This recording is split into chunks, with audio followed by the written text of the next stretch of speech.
Hey everybody, and welcome this week to an all-time classic and a personal favorite of mine, as you were able to tell probably from the thumbnail, Sly Cooper and the Thievius Raccoonus, which would go on to spawn several equally good, if not better, sequels to the game.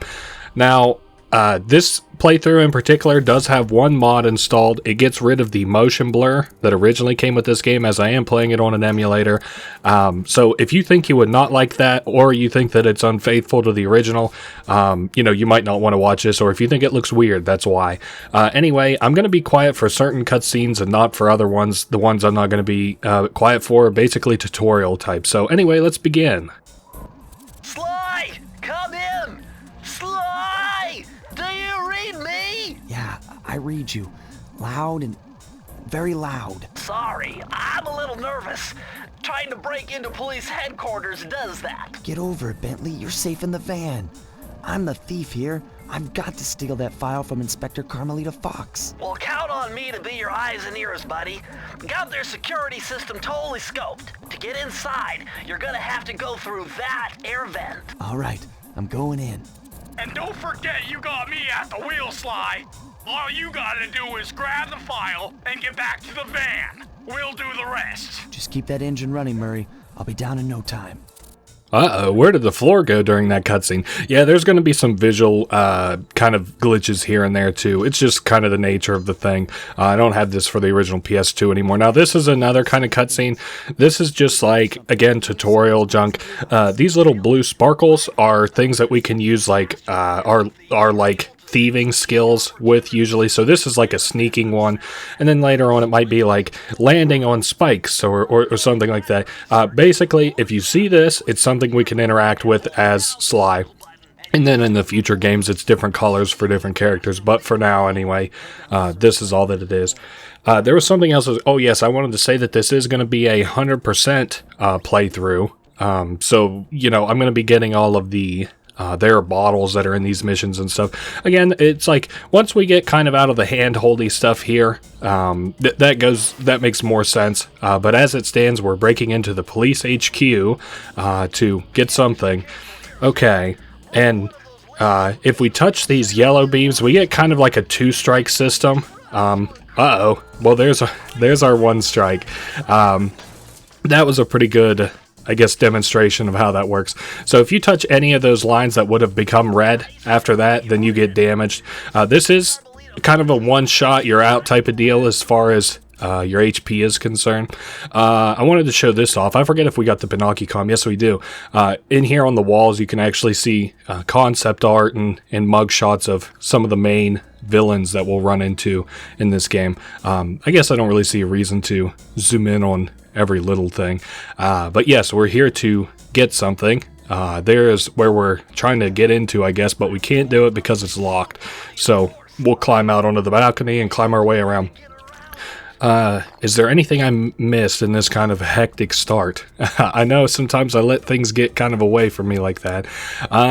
Nothing else to see here. We can interact with the safe. This is going to become kind of a staple a little bit in this Let's Play, as there's one of these in every one of the levels that's an actual level, where here it has what we're looking for, but in other levels it's going to have pieces of something that we're looking for, which we'll get a cutscene for here very shortly.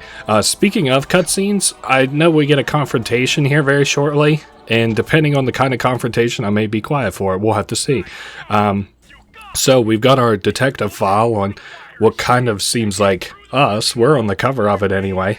I'm sure there's more to it than just that. Alright, we'll leave our slick little calling card. Cool. Now, as we leave, I believe we'll be accosted. Criminal! You foolish raccoon. I've caught you red-handed. Ah, Carmelita. I haven't seen you since I gave you the slip in Bombay. Which reminds me, you need to return the Firestone of India to its rightful owners. And I was gonna give it to you as a little token of my... Hey, that bazooka really brings out the color of your eyes. Very fetching. You think? This pistol packs a paralyzing punch. You ought to try it. Might snap you out of your crime spree. And give up our little rendezvous? Plenty of time for that once you're safely behind bars. Love to stick around and chat, but I just dropped by to pick up this case file. I think you've had it long enough. Alright, so that's Inspector Carmelita Fox. She'll be accosting us for most of these games, if not the entirety of this game at least. What else was I gonna say? Oh yeah, you'll notice some of the the glitched and bugged textures. I think that's a symptom of the no motion blur mod, but unfortunately it's not a thing that I can really fix, and if I did fix it, it's like a thing that usually, oh shit, oh I thought I got shot, introduces more problems than it's worth. So I think we've got another cutscene right after this. I can't really remember. Once again, my gang and I had given Inspector Carmelita Fox the slip. I was surprised to see how well she took it. Finally, the secret police file I'd been searching for all these years. With this, I could avenge my family and regain possession of our most valued treasure. It all began when I was just a kid, bouncing on my father's knee. You see, I come from a long line of master thieves who kept all their secrets of sneaking and stealing in an ancient book. The Thievius Raccoonus. Anyone who read it learned to be especially sneaky, which is why we specialize in stealing from criminals. After all, there's no honor, no challenge, no fun stealing from ordinary people. You rip off a master criminal, and you know you're a master thief. Well, on the night I was supposed to inherit the book, 5 visitors came unannounced to our door. My father fought to protect us, but the gang of villains known as the Fiendish Five overpowered him and ransacked our house until they found the Thievius Raccoonus. Our family's manual of thieving greatness fell into their filthy hands. They tore the book into 5 pieces and split it up, each villain disappearing to the farthest corners of the world to commit dastardly crimes. Broken alone, I was dumped at the town orphanage. There I met 2 guys who became my lifelong buddies and trusted crew. Bentley, techno genius and strategist supreme, and Murray, part-time driver and full-time burden. Together we pledged to track down the Fiendish Five, avenge my father, and steal back the Thievius Raccoonus. I knew I was about to face the toughest test of my life. On this mission, I would either become a master thief like my ancestors before me, or fail and allow my family name to bite the dust. Alright, so we at least know the exposition and what we're doing here. Bentley is welcoming us back to the base, which doubles as our van, or maybe I should say it the other way around, our van, which doubles as a base. This is also our level select, and I think our extra and options menu and stuff. So we've got Bentley here, who if we speak to him, it looks like we can replay cutscenes with him. And then this is where we're going. It kind of looks like maybe somewhere in France. We'll get a cutscene for it. And then Murray, you can kind of interact with him. He's like, you want 1 peanut? You can also see he is standing in front of where we'll go to in future missions, which is really funny too. And I think once we start this, there'll be another cutscene saying why we're going here and where it is exactly. The road trip gave me the time I needed to study up on Sir Raleigh the Frog. As a young man, this hot-tempered frog grew bored of his life of luxury and privilege. On a whim, he tried his hand at a bit of piracy and found it to his liking. Raleigh, who quickly became addicted to crime, was brought into the Fiendish Five as chief machinist, where his evil tinkering genius rose to new heights. The last reported sighting of this mad machinist was off the soggy coast of the Isle o' Wrath, a small island uncomfortably situated in the middle of the perilous Welsh Triangle.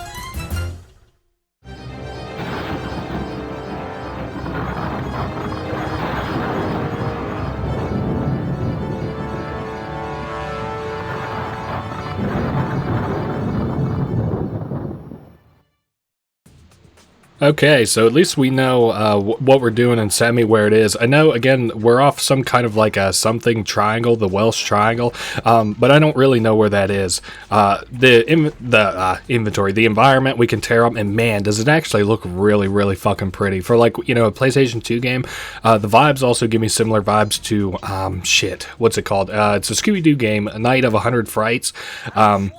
And we're going to get a little bit more talking here from Bentley and Sly. I almost called him Cooper. I want to show you a little Easter egg. You can actually control these characters as they're talking with the left and the right stick on your controller.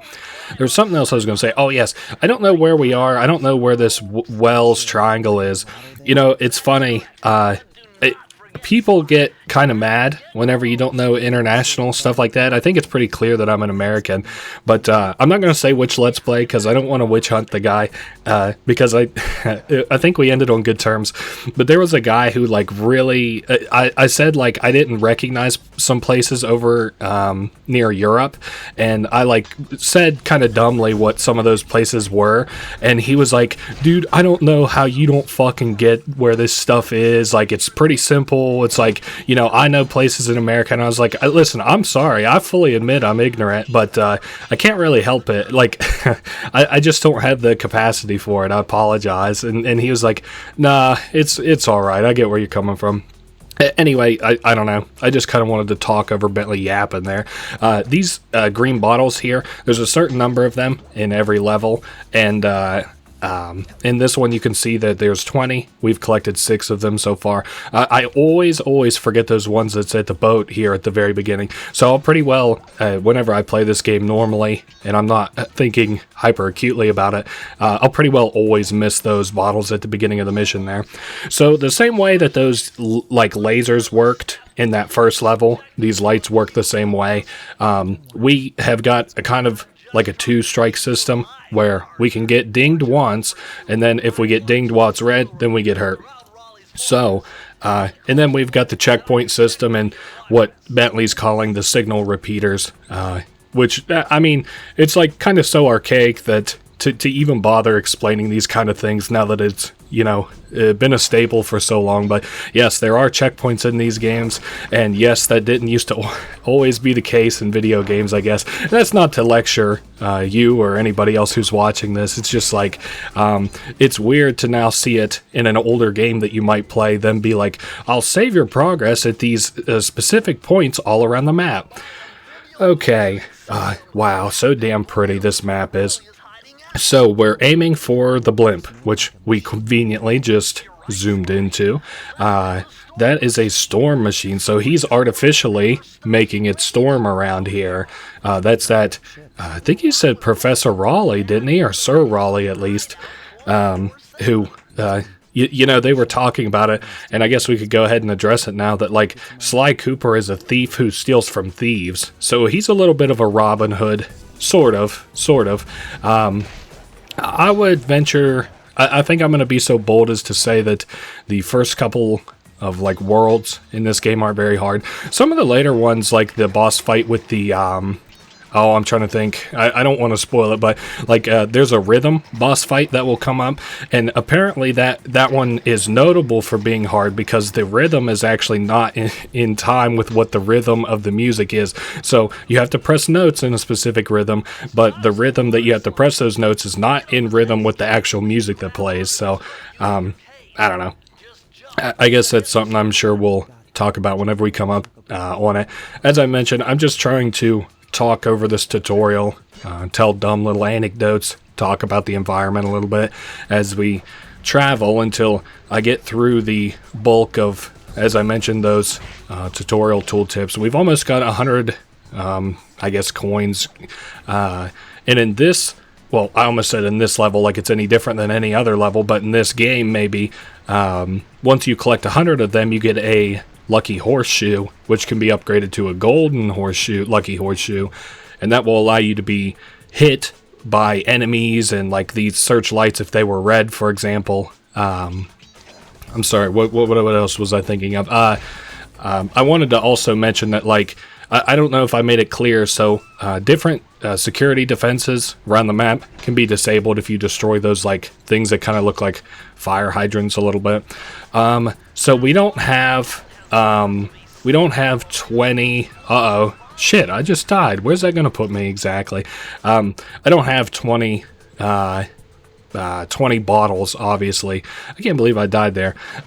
So I know where these last couple of bottles probably are. At least they're more than likely up this rope, and we'll climb on top of these like lighthouses. And man, I guess it was just kind of some goofy ass geometry. I'm assuming that most of the bottles that I have missed are like in this ish area. Man, it was come on, controls. There we are. In this ish area, only because I'm pretty sure I haven't missed any. Man, this is gonna suck if I gotta do some backtracking. Well, we've got 18 of them. I'll see you guys in just a minute. I'm gonna have to find where I missed them. Oh, okay, here it was at the very beginning of this level. I think I ended up going over that direction instead, so I'll pop these, see you at the safe. Alrighty, and just like that, we're back to the safe, and we don't have to do any big puzzles or anything. That's Bentley's job. He does all the decrypting. Okay, the password to this one is 792. Now, inside of these vaults, most of the time, and it's not always, but most of the time it's pieces of the Thievius Raccoonus. So this is like a page of it, as you might imagine. Okay, and they usually give us like different little power-ups. And this is going to teach old Drake Cooper's fast attack dive move. The triangle button is to use almost 99% of the power-ups that we get from the safes. So like if I use it here, it's like a little dive attack. It looks like we get a little bit of distance in terms of movement on like a when in contrast to like a swing. But anyway, the big collectible for this game, if you imagine Jak and Daxter's power cells or Mario's like stars, the big collectibles in this game are the keys. And what you use those for is like you have to collect a certain amount of them to unlock these like gates that are in your way, or like open up like a cannon that'll shoot you to the next area, or whatever, or unlock like a fireworks stand so that you can get like again to the next area. There we go. Oh man, I can't be choking this early in the Let's Play. I'm fine with forgetting the clues because it's like pretty easy to forget. So we're trying to get to Sir Raleigh's weather balloon blimp. Think about that. It's made out of metal. I think that physicists who might watch this would probably have a stroke, but it's kind of like I think Dr. Eggman's flying battleship kind of did it better, but I would say Sir Raleigh's is probably more impressive. And I'm thinking of Dr. Eggman's flying battleship from the Sonic Adventure. That's what I'm thinking. So they're breaking it down here. There are like these levels which have these green sort of orbs in front of them, which are going to give us the keys. They contain the keys for things that we have to break into. This thing that we have to break into, for example, is like you see this electrified vent here, as they were explaining during the cutscene. We unlock this and then break into it. But to do that, we have to go through a series of levels, and that is what we're going to do just as soon as I can get to one. So here's our first lucky horseshoe. Or Lucky Charm, as Bentley's calling it, I guess. Trademarked. I wouldn't want to say anything trademarked. Alright, so we have got a level we can go into pretty well right away. Into the machine. And I'm not going to listen to Sir Raleigh monologue there. I do enough of it in my Let's Plays. I'll just handle it myself, alright? I think this is another level where it's kind of easy to not... like miss these clues. I'm also trying not to get torched. There we go. And there's 30 of them in this level. We'll see sort of the difficulty in getting the clues in this level, but really that's going to be mostly what we'll talk about is like the different platforming that we'll do here, and like the clues that we'll get in every level. The boss fights and the exposition is really what you kind of stick around in a game like this for. Because, I don't know, something about the boss fights in this game are really, really fun. Alright, so we have upgraded our Lucky Charm, quote-unquote, to a golden Lucky Charm. So that means that we can take 2 hits now. And if we were to get another 100 coins, instead of getting an upgraded Lucky Charm, we would get another life, because this was back in the day when they had lives. I guess some games still do it now. I can't really think of one, but whenever that was more of a staple is what I mean by back in the day. Alright, like you didn't see, pretty sure you didn't see lives in like any of the Jak and Daxter games, and of course I'm comparing these two because they're so similar to one another. Did we? Yeah, we're all the way through this area. I'm just trying my best to... I'm having a little bit of a hard time. What do we... like, orienting myself. Whoops. Ooh, good thing I didn't do that too close. I was trying to see which power I had equipped, which is R2, not R1. R1 is the Binocucom. So this is why it's a little bit hard to get the bottles in this level. And then trying to get to like the next...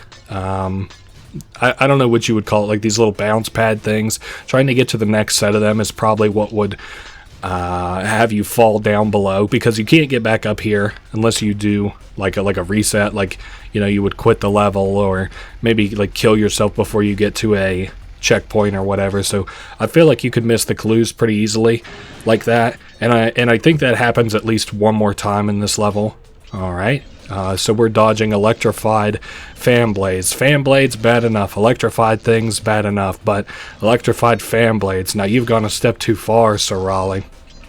I mentioned that not all the time do we get in those safes pieces of the Thievius Raccoonus. Sometimes we get like blueprints of the villain's operations. So let's say you get to a level and you just cannot find 2 clues in that level. You have no fucking clue where they're at.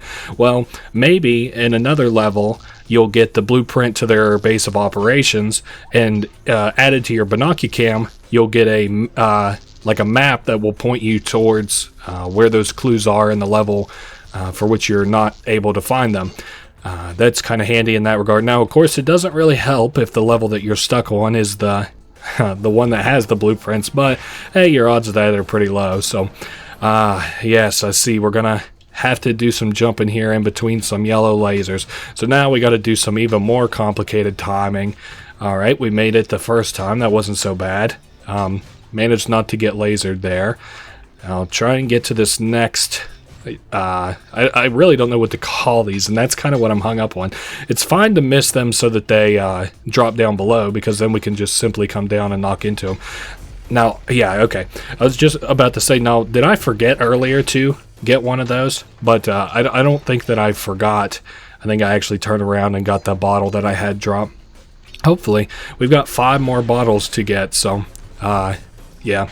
These enemies aren't too difficult either. I can't remember if the enemies in this game ever get very difficult.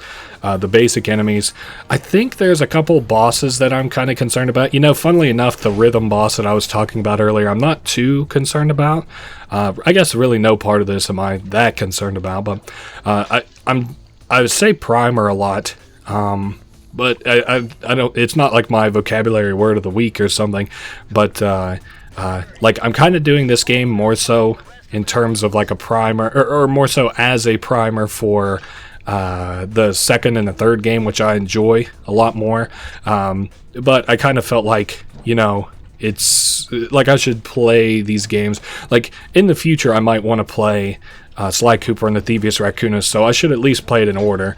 The only game I haven't really done that so far for was the that Spyro game, Spyro 3 Year of the Dragon. Now, we pull this down, and I'm sure something happens, right? No, we get jerked forward. Now, I think this is to close out the level. Ah, there we go. There's a safe that has 2 clues in it. I like those safes a lot. And now that we have all the clues, we can open up another safe. Or I guess they're calling it a vault. Same thing.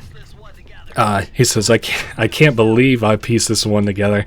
I guess pat yourself on the back there, Bentley. You're doing a heavy lifting. I've said it before, I'm not the biggest fan of puzzle games like that. I'll tell you a game that I kind of loathe the thought of ever playing, like if it were a necessity, like gun to my head, and that's Baba Is You. Oh my god.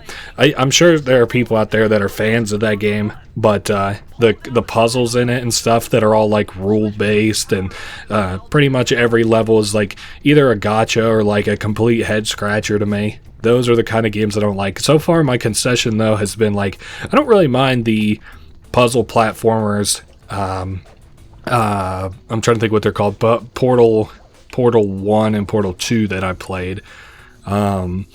And I'm really not the biggest puzzle guy. I'm trying to think if there would ever be another puzzly-ish game that I would want to play. But really, I'm drawing a blank, so yeah, we have to go back up through this because unfortunately I was where we needed to go earlier, and wow, I just missed that little jump there. Yeah, I had already mentioned I do plan on playing the second and the third game, which are actually kind of heavier on the exposition. Not like this game hasn't already been a little bit anyway, but like formulating plans and like executing them and like doing cool shit and like reasons to do cool shit. This game is like a little bit of that, of course, or at least, you know, the parts of the game that I like. Not so much, I guess, the platforming or anything. The mini games are also kind of fun too, which are the mini games are basically levels, but they're a mini game instead of like the platforming that we're doing now. But I think we'll only see one of those for this Raleigh area, and it isn't until like quite a bit into the area where we're at. So I know we can get up on top of these trees where you can see those windows, and more often than not they have really good shit in them. Like there was an extra life. I don't think this game penalizes too heavily for the loss of extra lives, except the later levels, which is kind of like, I'm thinking like the very last level, which is sort of unfortunate because that's the only place I could ever really see you needing loads of lives. So let's hope we get there with something like, I don't know, 20, 30 lives maybe. And this is another normal level. You can kind of tell if they're normal whenever we load in, and in the bottom right there is a safe and a time trial. I'm not going to do the time trials, really. My plan is to go through each level one time and then never come back in it again. So that's why, like, you know, it gets kind of confusing to go through like a level and then like find half of the bottles and then come back later and find the other half of the bottles. I'm not doing that. I'd just rather one and done it. And I'm sure a lot of people would probably agree with me. Not only people who, you know, would Let's Play, but people who, like, you know, also enjoy the, like, Sly games or games that are like these. Wow, you can see all these Sir Raleigh statues.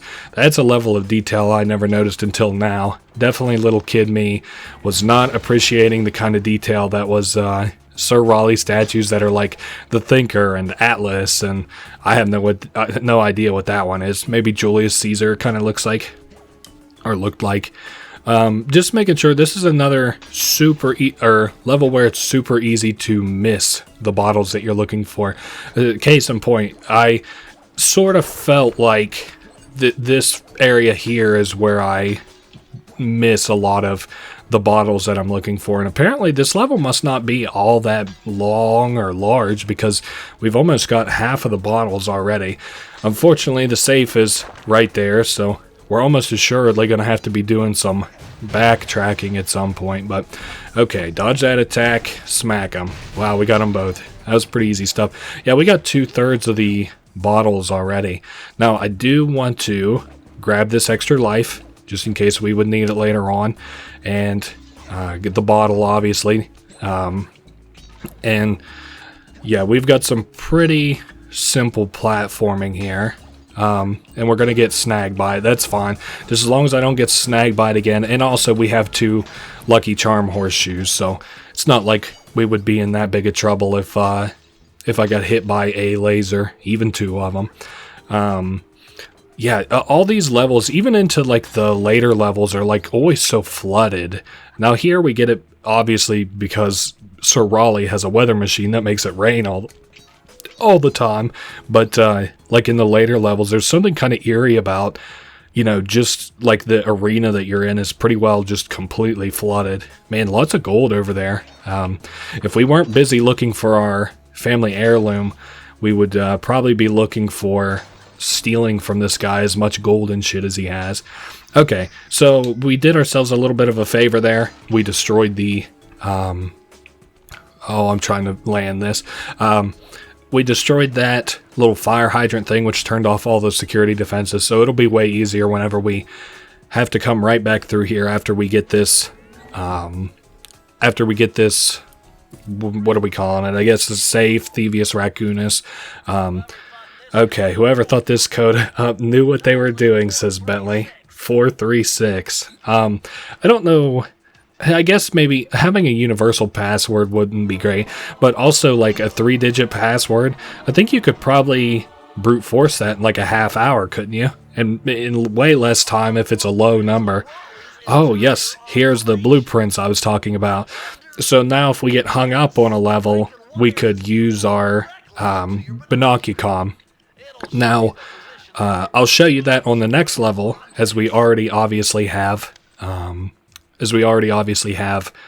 the clues on this level. Now, he said breakables, and I'm wondering if that doesn't mean that these are going to be in 2 categories, being breakables and clues, because if I pull this up, you can see like it'll show us what all we can break on the binocucom. But now it's got me questioning if it also gives us the clues, or if that's like another part of the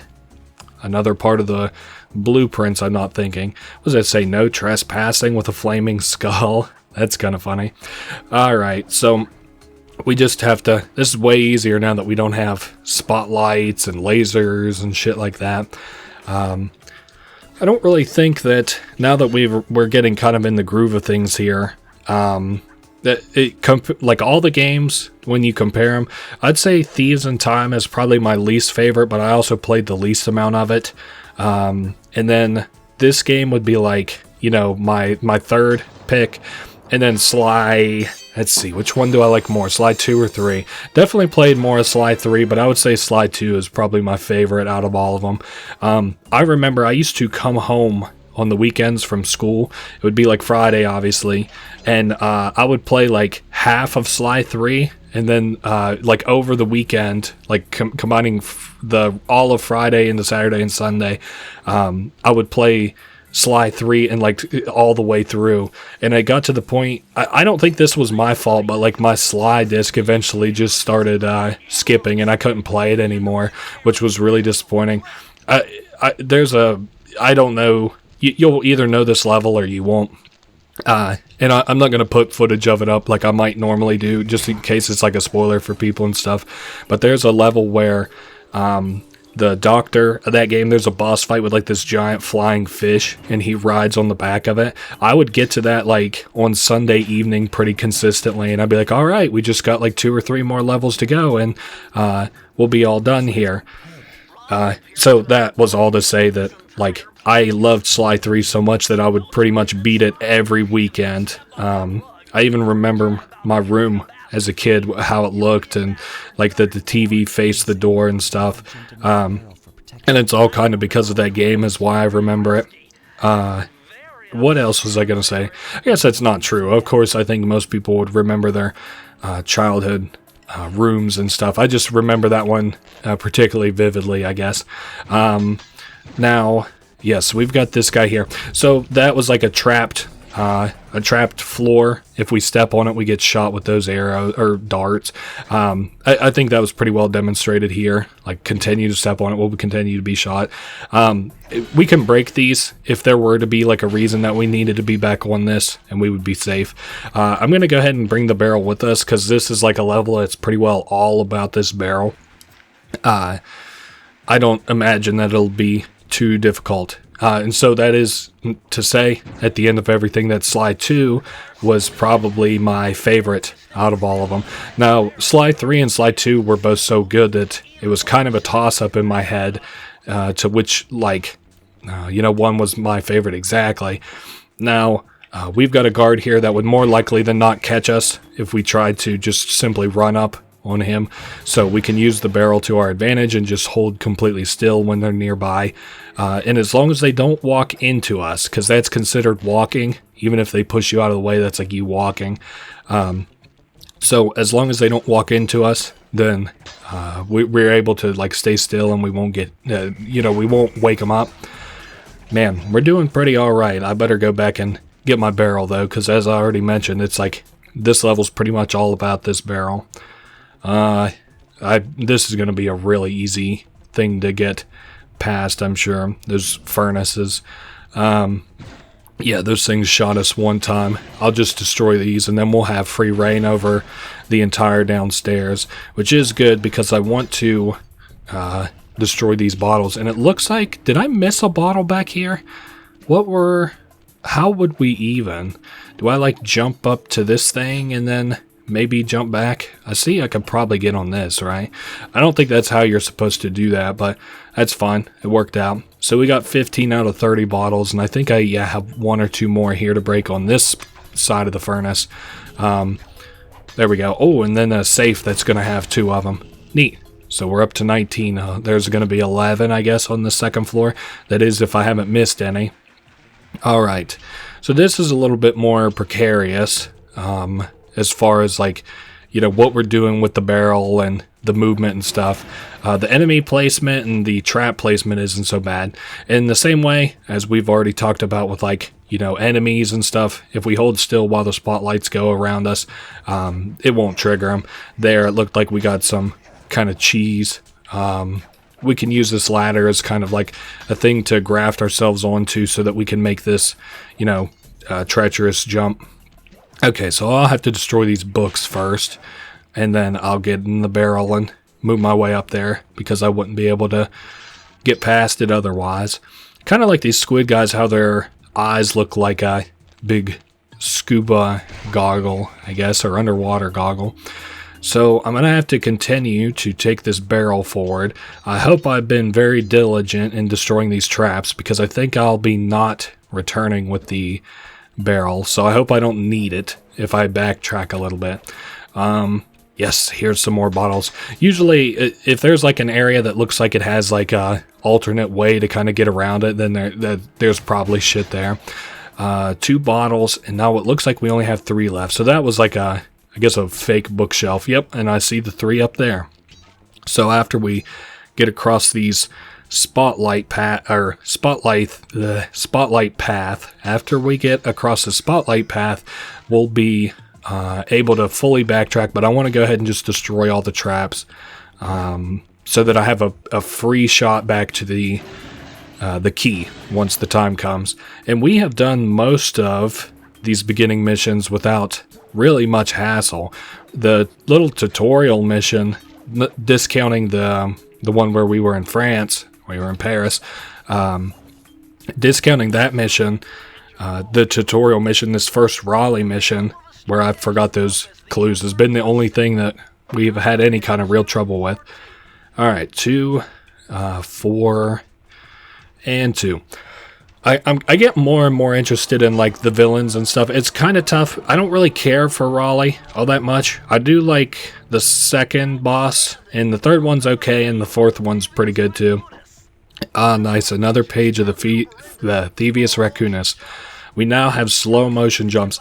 Now, I didn't show the last power-up, which I guess I can. In the later games, there's like a meter for how much of these powers that you can use, but not for this game. You can use them, but they are also not nearly as useful in this game. So there's your trade-off. Not as good.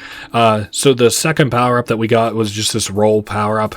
It's got some half-decent applications, none that I could ever really see myself using. We can slow down time while we're in the air. I guess this would be alright if we needed more time to think about stuff while we were kind of falling. I don't know. Once again, I'll probably never really use it. But that is the 4th key, ergo the 4th level, done and done. Back to the Prowling Grounds. And as I mentioned earlier, I think we've got one more mission out here, which comes at the behest of, like, we have to run on this little treadmill shit. Alright.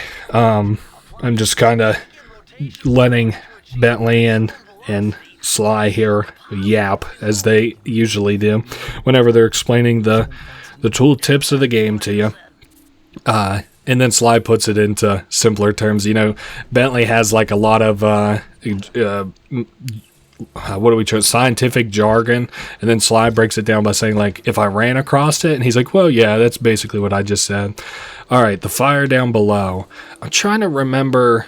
I think this level has like a lot of bottles all in one place. Temperatures are reading way off the charts. What are we considering the charts exactly? What are you measuring them with? A thermometer? It's like it's hotter than 120 degrees in here. I I'm thinking that we got most of the bottles. I saw that the safe was at the very, very, very beginning of this level, which leads me to think one of two things. One, either this level isn't very long, or I'll just simply restart the level, pop back in, get the thing I'm looking for, and get back out. The thing I'm looking for being a piece of the Thievius Raccoonus. Oh man, there's so many gold coins. Real shame I'm not struggling more at this point in the game. So as we already demonstrated with the treadmill outside, we can kind of keep momentum on these treadmills and they'll carry us, further while we grab onto those hooks. I'm really not I'm not bothering to explain some of the simpler aspects of the physics of this game and how you're traversing the levels, because it's kind of I'm doing it at the same time. So if you kind of aren't getting it, I don't know that me explaining it to you would help you get it any better, really.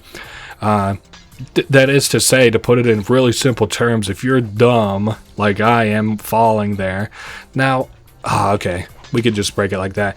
Okay, hold up though, can we do this? Oh shit, that's the move that you learn after playing this game for, realistically, it's probably my 7th time playing this game or so, in my lifetime, I would guess. Although it's hard to kind of catalog how many times I played a game as a kid, because all I had was kind of free time, but I guess playing games wasn't all that I ever did, so it's hard to get a very good grasp on how often you played the game as a kid. As an adult, maybe this is the 2nd time that I've ever played this game, and which is funny because I would say that Sly 2 and Sly 3 I really haven't even played as much as that.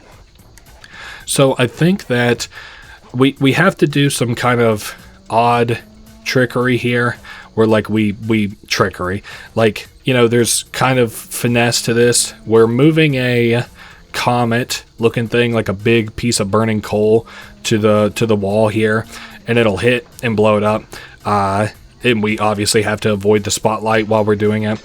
There are bottles here too. They're also physics-based, sort of. If we kept running on that treadmill, then the bottles would eventually get to where we were running on the treadmill. Treadmill. Alright, so we have got 25 bottles. That is not great. I think what I'm going to do... Oh, okay, here's a couple more bottles. And this is 3 bottles, right? Okay, I'm going to find the last 2 bottles and then right back to the safe. 1 second. Well, for better or worse, the safe that has the 2 clues in it is right beside the safe that has the piece of the Thievius Raccoonus. So I've got every intention of just opening the safe and then skipping to the end of this level. 579. That's easy enough. I think these are all consistent, but you can't put the codes in until you have all the clues anyway. So if I tried to interact with this safe, Bentley would just be like, oh, you can't do anything here. Ooh, a dive collection technique. It's an extension of the dive we already have. Oh, okay. Maybe fast braking. I wonder if this is just going to be quicker. I'm interested to give it a try at least. And I haven't yet used my Binocucon to show you guys what clues look like in a mission yet. Oh, okay, so this is like a dive spin attack. Gotcha. Alright, I'll see you at the end of this level. Alright, we're back to the key so we can finish out this level. And that is 6 keys or 5 keys. I guess that's however many we needed. And that is all of the levels in this first little section of the first act, finished. Pretty sure. It's easy for me to kind of forget where all the levels are and stuff. I actually think that in the Louisiana... No, that isn't Louisiana. Where is it? It's not the bio. I keep wanting to say Louisiana. Where the fuck is it? It's voodoo there, and wow. I mean, we're going to come up on it eventually, but it's they got pirates there a lot, I think, too. The Caribbean, I think, is... There we go. That's where we'll eventually end up. So, we've got another kind of a hiccup. We've got a thing on the right that has locks on it. Sorry, Bentley's like, I didn't think you could do it. Alright, so our plan is kind of shitty, but we're going to do it anyway, which is to hop in this cannon, shoot ourselves up to the blimp. The only thing that's kind of problematic about it is, well, one, we're flesh, not metal. Two, it's the most locked up thing that we've ran into yet. Alright, blah, blah, blah. Can we please let me have free reign to the rest of this level? Nice. So, that means that the blimp is probably over our head, right? Where the fuck is the blimp at? It's pointed this way. Yeah, we don't have enough keys. I'm very aware of it. Thank you for the animation. That was very cute. I just wanted to see, because we're not facing the weather machine, I don't think. Oh, weird. And so we've got 5, and I think we need 7 keys. So I think we have one more normal level and then one more minigame. I said I like the minigames in this level, but this next one coming up is probably actually a little bit... you know what I'll say? I like all the minigames. I'll go out on the limb there and I'll say that. All of the minigames, though, are noticeably harder than the normal levels. Okay, well, I dodged that attack because you're a bitch. GG. The Gunboat Graveyard. Now, is this going to be pretty? I like the name of this level, at least. Now, they say gunboat, but let's point 2 things out here quickly. One, it seems to largely be... at least based on the pre-level art, like biplanes and stuff. 2, it looks like there are biplanes. Where the hell is... Oh, I can't use my binocucom right now, probably because Raleigh is yapping. So then, I didn't quite see how many bottles we have for this level either. 5 out of 20. So hopefully this won't be too long. I don't mind the length. Hopefully this won't be too convoluted. So we've now got 6. Gotcha. Not doing too bad. I would like to show you what the blueprint-esque stuff that I keep promising to show off looks like. There we go. So, where... Oh, like if we move our... like camera left and right, it'll give us like indications to down on like the little D-pad looking thing at the bottom where like stuff we can interact with is. So like right there we've got, you know, clues. I'm sure that there are like clues way out that away. Oh, yep, there was one dead ahead. I'm not going to show that off anymore. I was just kind of like, you know, I kept promising to show it off, promising to show it off. There it is. Yeah, are we inside? Probably not. I don't know. It says Gunboat Graveyard. There's a lot of biplanes around, though. And is this the way that we're even supposed to go? And then down that way towards the key. I don't know. This looks weird. It looks like for some reason we got kind of like a split to where we can go. Also, should I... yeah, I should probably turn the security off first. I thought about just kind of raw dogging it, but whatever. I would rather play it safe than sorry. I would kind of like to go into the final boss fight with, the boss fight of this area with the full Lucky Charm, just to make it easier, simpler for me. I don't have that concern on any of the other levels, really, but this one I'm a little bit about. Interesting that they have glowing eyes in some kind of a tube. I could only imagine what the hell Sir Raleigh is using that for. And I guess I could just call him Raleigh. Okay, and we dodged all those star attacks. That was a slick one that he threw there at the end, but it still missed. So, this level has such a weird kind of feel to it. I don't remember this level in the least bit. For one, for two, it's like I'm not sure which direction I'm supposed to go. Yeah, this feels like a fever dream of a level to me. Like I'll wake up and I'll go to the editing room for this Let's Play and I'll be like, yeah, there was that weird level that I was like talking about the biplanes in and stuff, wasn't there? And it'll just be gone. All right. I do think that might have been a little bit trickier to dodge in another life. Also, where is the safe to this level? Is it there? Oh, okay, there it is. I see it just in the very tippy top of the top right of my screen. Okay, what's the code there, Yapper Bentley? The thing when comparing this game to the other games is that the yapping that they do in the future games is like, I would either call it fun or interesting.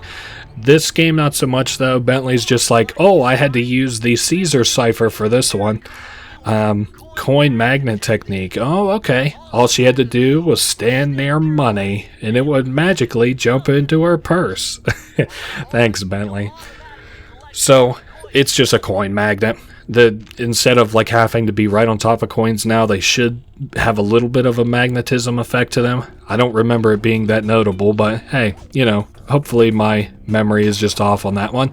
So that is our 6th key, which leaves us with one more level to do before we have the 7th key, which leads us to the boss fight of this area, and a big chunk of the Thievius Raccoonus, to my knowledge. Wow, I could get another life there. You know what? Fuck it. Since I fell, we're just... The Let's Play is canceled. Just kidding. Yeah, I better finish this guy off first. I could see him being... I could see me spending a life to get that life if I don't finish him off. That's such a pretty cel-shaded graphic there with... that's the thing that I've really liked about all the Sly games, is how beautiful their cel-shaded graphics are. But like the life collection power-ups are especially beautiful, which I think we only see in this game. So here's our mini game: drive with the left stick, shoot with the right stick. Treasure chests will fall from the ceiling. We have to shoot them until they like blow up, which I think is like opening them. There will be crabs that come to take them. We have to kill the crabs, and we can't let the crabs bring them back to their little pipes here. Hopefully it won't be too hard. This is another... I just got through talking about in my Death in Unison Let's Play that, like, to beat the day minus mode, there's a little bit of luck to it. I would say there's a lot more luck to the day minus mode than this game, but there's at least going to be a little bit of luck involved, or at least it'll be easier if you're lucky. How about that? That's what we'll say. It's like, I'm already kind of like, damn, it's being a little bit kind of difficult to beat this. Not difficult, like I'm really struggling with this, but like, if this is how hard it is at 11 chests, like imagine it at 30 chests. So that's about where my mindset is at right this second. Okay, we were able to knock that one out. Now, I still got the ability, like, if they, you know, if I'm getting overwhelmed, I can just kind of focus on taking out the crabs instead of the chests. But that's a little bit of, like, I'm trying to think of the word for it, like a cascading troublesome to it. Because, like, you know, more chests fall, I have to balance, you know, more chests to protect versus, like, how many crabs there are. Did we lose? It definitely felt like we lost off that, but did we lose again? Yeah, because I got blocked off by a chest. GG. I think there's a kind of humanness to losing, like, a mini-game, you know, like, not doing, like, a Let's Play entirely perfectly correct. I don't know. It's just like, you know, I have my own spin on kind of things, and, like, you know, there's some things I'll struggle with in my Let's Plays, and, like, some things, like, oh man, like the fucking cascading crabs. I called it. No, you pushed me away, you bastard. Luckily, my bullet flew through. Oh, I got lucky. Dude, that was all luck. All I did was point my gun and shoot there at the end. Holy shit. We're 1/5 of the way through this game, more or less. We'll be there once we beat this boss fight. 18%. Very nice. Holy shit. How many lives do I have? I got 12, and I'm not going to bother with that life. Maybe we'll call that a little bit of cheatsy doodling. But I think there's a certain level of humanness to not doing a game completely correctly. But I also don't want to waste your time, so you would have definitely seen a cut there. Anyway, there'll be exposition between Sly and this Raleigh that I'm going to let play out, obviously, so we can both hear it and pay attention to it together. It'll be pretty interesting. Man, good luck, Sly, landing that one. Oh, here we are, the eye of the storm. How eerie.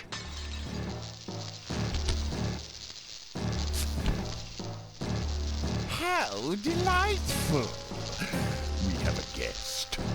The only thing is, I hate unexpected guests. Listen, Raleigh, wipe up my family and steal what's mine? You better expect company. Oh, I'm ever so sorry. How sloppy of me not to finish the job. Obviously, we should have snuffed you out as well. So, without further ado, Let me recommend this by what? Bloating to gargantuan size and squashing you like the insignificant bug that you are! Bring it on.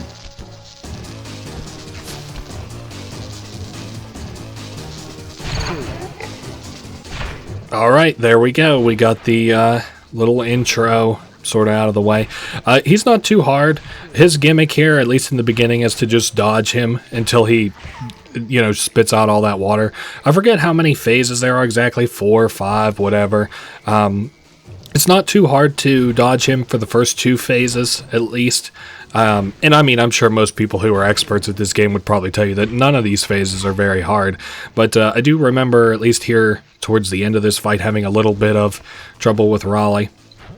I'm kind of surprised that they didn't reuse this boss in later fights, or not later fights, but in later games, because I think they end up using some of the other characters in this game and future games. I do think there is concept art. Oh shit, nope, we need to dodge that. I do think that there is concept art of him in later games. Oh, and I just got my ass completely knocked into the water. So can we get back? There we go. GG. You've beaten me! Well, gloat all you want, Sly Cooper. You're no match for Muggshot, my villainous cohort in Utah. You will see. Mesa City is so well guarded, a snake couldn't slither in without setting off alarms. Raleigh's section of the Thievius Raccoonus held detailed instructions on how to perform my ancestor Ryoichi Cooper's ninja spire jump, a technique he developed while sneaking into the thickly fortified castles of feudal Japan. Finding a way off Raleigh's boat got a little tricky with the untimely arrival of Inspector Fox, who, failing to find me, busted Raleigh and his crew.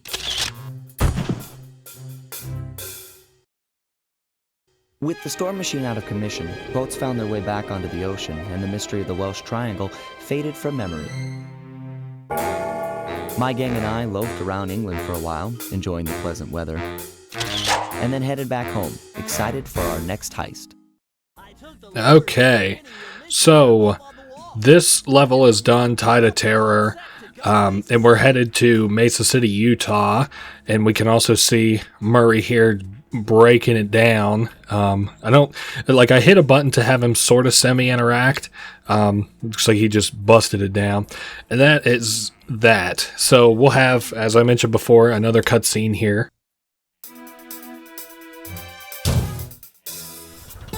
It had been a while since I'd been back in the U.S. Next up, the notorious Muggshot, ruthless muscle of the Fiendish Five. What he lacked in brains, he definitely made up for in brawn. Turns out he wasn't always that way. He grew up as the run of the litter, a neighborhood weakling. The only friends he could turn to were usually found on the big screen. It was there that he spotted his first gangster, and he knew instantly that that's what he wanted to be. He spent the rest of his youth working real hard to get there, fueled on his dreams of great power and respect. With enough perspiration, he realized that dream. He'd become a hard-boiled, street-brawling, tough-as-nails gangster, ensuring that he'd never be kicked on or pushed around again.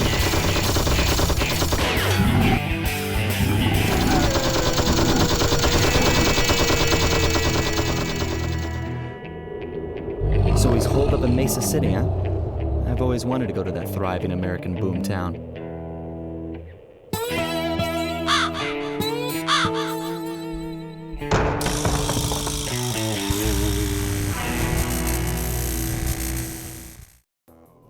Alright, Sunset Snake Eyes and a rocky start to get things started here. I'm surprised that Raleigh bothered to speak so highly of Muggshot, like that this place is like so locked down and that they're cohorts and all this shit. I'm kind of surprised that usually eggheads like that don't really care for the muscle on their team, but Raleigh seemed to respect him, ? I also am kind of surprised that Muggshot liked the dog father, aka the Godfather, as much as he did. I'm really sorry, we're getting more tooltips here. I'm surprised because, like, that movie specifically, it's a personal favorite of mine. I can't remember if I've ever mentioned that. Definitely top 10 of my favorite movies. My granddad really liked it a lot. Really loved the Godfather games. Our new ability is to land on spikes. There we go. What was I talking about? Do I have my dive? Uh-oh, and I missed it. Well, oh yes, the Godfather stuff. And so I like the Godfather, but I really think that, like, the only part that you could really consider respect is in, like, Don Vito, and then, like, wow, I can't think of his son's name, but, like, at the very end of the movie where he dissolves the 5 families. Sorry if you're upset over a spoiler that's, how fucking old now? Probably, damn, I almost said 80. Nah, probably like 60 years old. Didn't that shit come out in like the 60s? Maybe it came out in the 80s. I don't know. I'm not aware of the release date of it. We've got to do some pretty simple platforming to get around here. It's kind of a shame. I really don't want this to, like, just be me talking about random shit, but at the same time, these levels are pretty heavy platforming wise. I guess I've been able to keep it pretty well on topic for the most part.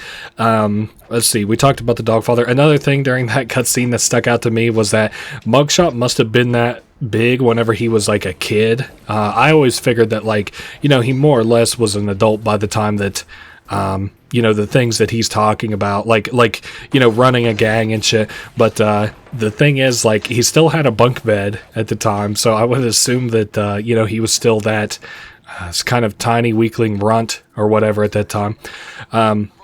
So while these lights are flashing, you can't be hurt, but while they are while they're, like, solid, then they can hurt you. This game's pretty forgiving, I think, in terms of the platforming. It's not really all that hard. Is there anything else that I was thinking of for the Muggshot? Oh, you know something I did want to bring up. So we had Raleigh's blueprints earlier. Those don't retain between levels, so, like, I can't scan the environment here and it'll tell me where you know, bottles are or anything.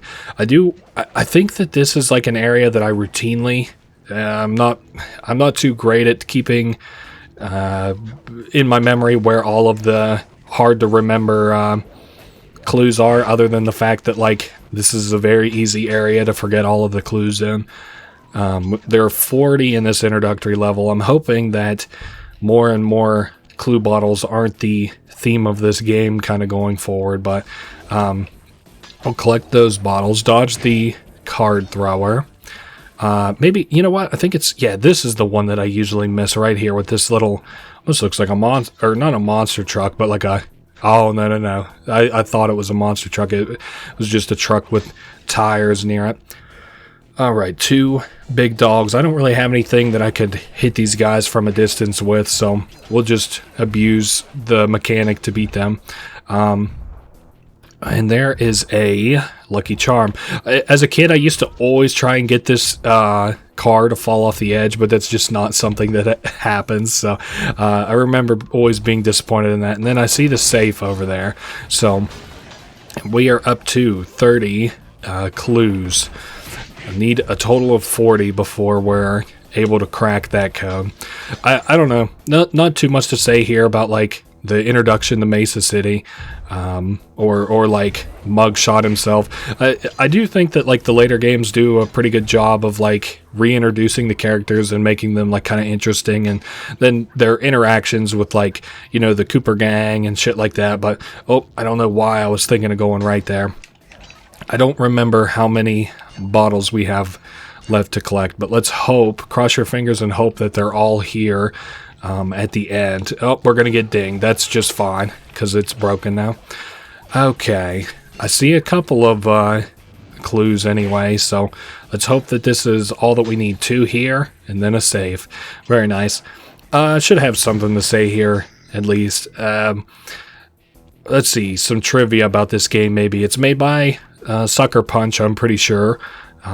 They there was a big gap in the release between the third game and the fourth game, and there hasn't been another release of these Sly games in some time. I'm not sure if they're kind of just done with the IP or what. They were originally going to make a movie, which I think that they dissolved and put no, they didn't put the resources into the game, because the game, like the movie, was supposed to come out after the games, which is fine though, because I kind of feel like movie IPs sort of ruin the feels of the games a lot. Not that they posthumously ruin the games, like, oh, I can't enjoy the Mario games now that I didn't like the Mario movie or some shit like that.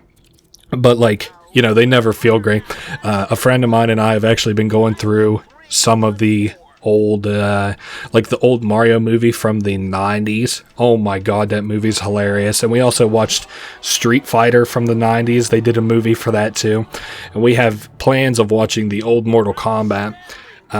But anyway, they were going to do a movie about this, and it probably wouldn't have been all that great. This week, not this week, I guess in the last month, I actually went and saw the Minecraft movie, and it was fine. I went and saw it with some younger family members of mine. So I was like, you know, it's a kid's movie or whatever. It's meant for kids. So we've got a new power up here that's kind of cool. We can throw our hat and then use our cane to explode it as a kind of a mine. Yep, I was worried about that. I was about to say, and I think it can affect us. I can't believe we're almost going to die on this level. Something I think is cool is that it does have falling physics. So, like, you know, you'll see it fall for as long as that you're able to keep eyes on it. I always thought that was kind of neat. Let's see. I was talking about movies that kind of were butchered, or movies about video game characters that were kind of butchered.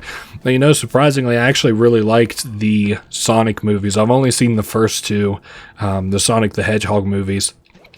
I'm kind of interested in watching the third one, but like, I don't know, I'm semi-holding out on it. Maybe I'll like wait till there's like an announcement of the fourth one or whatever.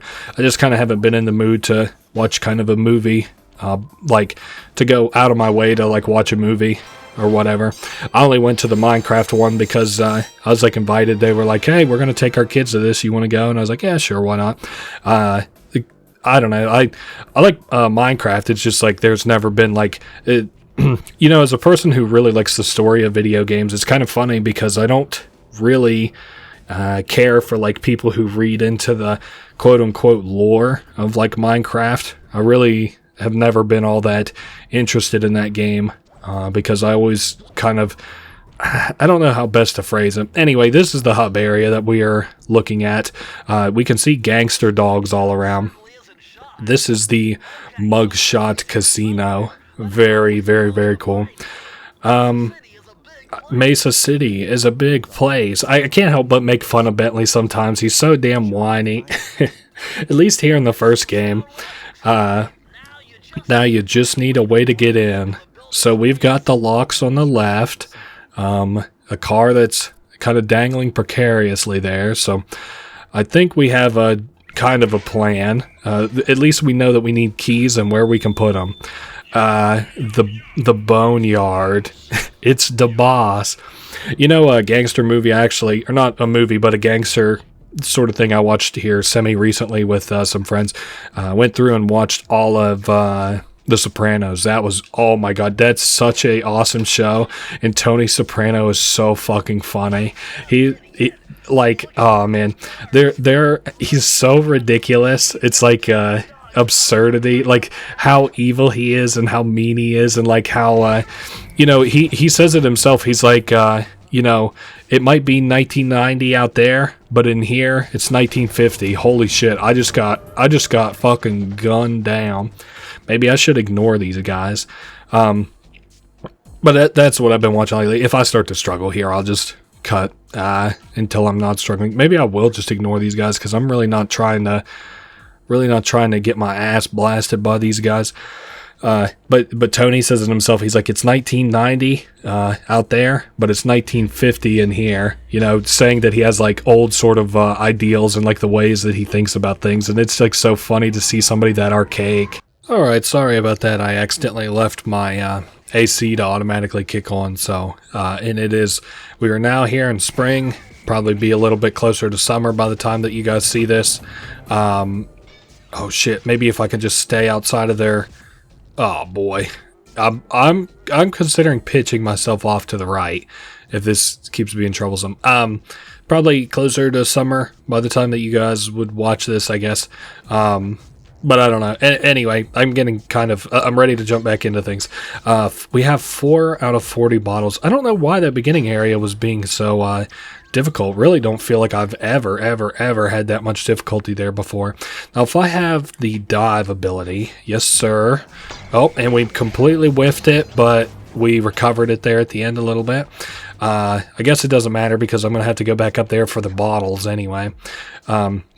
I wonder what the aggregate count of bottles are in this game, now that I'm kind of thinking about it. Like, maybe there's like 40 levels in total and then like 40 bottles in each of them. I don't know. No clue. So, which leads us into... That can't be right. That's like 1,600 bottles, isn't it? Nah, there ain't no way. I think I'm just fucking up the... And did I get all of the bottles down there? Yeah, I did. I don't know why.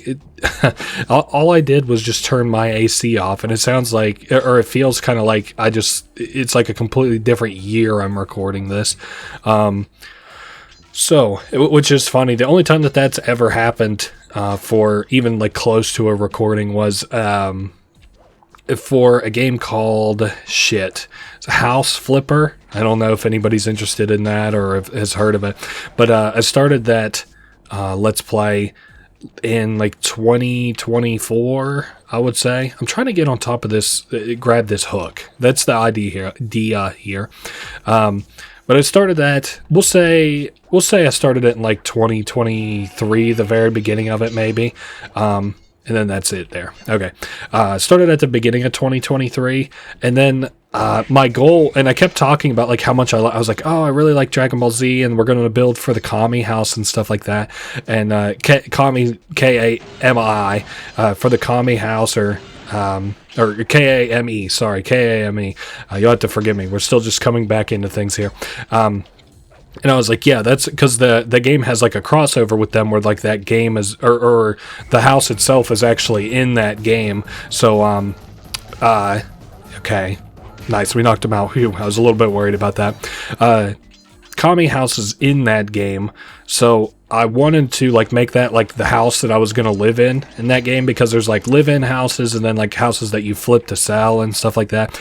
And I kept like talking about how much I liked it, but like some light criticisms I had with the games. And then like I didn't like finish that Let's Play. I only played like a third of it. And then like a week later, the guy who made it died. And I was like, wow, this video is horrifically tone deaf. Like, I don't know.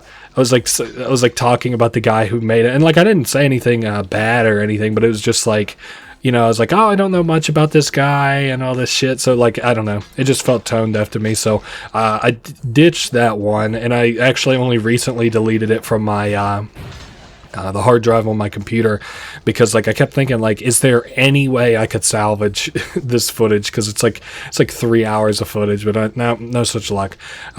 Sorry again, there's just really nothing that we can really talk all that much about here. Summer's here, or spring, or whatever. It's nice and warm. I finally think I've fully gotten over the sickness that I had there for a little bit. I mentioned I got pneumonia and COVID like into each other, so I ended up like pretty sick there for a while, and even in some of my Let's Plays I was still like coughing and stuff. I had enough of a backlog where it really wasn't all that bad. But I keep trying to catch back up on some of my projects and stuff. It's just like, I don't know, I'm either not in the mood, or like I get like a chunk of the way through it, and like that chunk is only like 10 minutes or something, so it's really not like even a chunk really. And I seem to be missing one bottle. You have got to be shitting me. Oh, nice, here it is. So we're up to 40, which means that this level's pretty well done and over with. There's a little weird glitch there. Anyway, what was I? Oh, yes, my projects. I don't know. I want to do like a bunch of different like little projects, but I really just, between that like winter where I was just getting like non-stop overtime, and I was getting like like sick, and I was like my granddad had a heart attack, and like it was like a pretty big change in my life to like help them out in the ways that like I needed to. Anyway, I don't know why we're talking about that. This level has just been, I've been completely out of my mind. Anyway, we can speed up time whenever we want, not just when we're in the air. This is a different power-up. So if there were a reason we were to wait on something, say that there were enemies nearby and it takes them a while to path around, I guess we could just speed up the clock. So this isn't very hard. We just have to land in like these green, I guess like green, I don't know what they call these in roulette. The 0 is what I know it as on the roulette thing, but we can't go counterclockwise, but we can go clockwise. Doesn't matter, because it is so simple that we already beat it before I could even explain it fully. And that has been the first real level here, and I think that the other level for this outside area, because there's not that many out here, I think maybe there's only 2 or maybe 1 left here. I'll have to look around. I thought there were 2 out here. There's one that's kind of annoying, and then there's one that's like another mini game, and I'm trying to see which one we're headed to. I think we're headed to the mini game. Yes, at the dog track. This is very cool. I get to point something out that's semi-cool in this level, I'm pretty sure. So, look at the hot dog's face right now. That's the face of one of the developers. That's very funny. I don't know who it is or anything, but so if we win this race, we get a key. 3 times around the track, we get the key. And it's like talking about power-ups and speedsters. Imagine Mario Kart, but there's only one power-up. That's to put it in the simplest terms. And that power-up is the mushroom. This has the potential to be difficult. I'm hoping that it's another one of those levels where I just kind of like either won and done it or just beat it the second time that I try it after I get kind of a feel for the controls and the shortcuts and stuff like that. I do think generally if by the beginning of lap 3 like I'm not in second place, we're in like a lot of trouble. So I do see we're mostly bunched up here still, so we're not probably too far behind. I love the designs of all these cars. Old PlayStation 1 and like Hot Wheels designs of cars are like some of my favorite.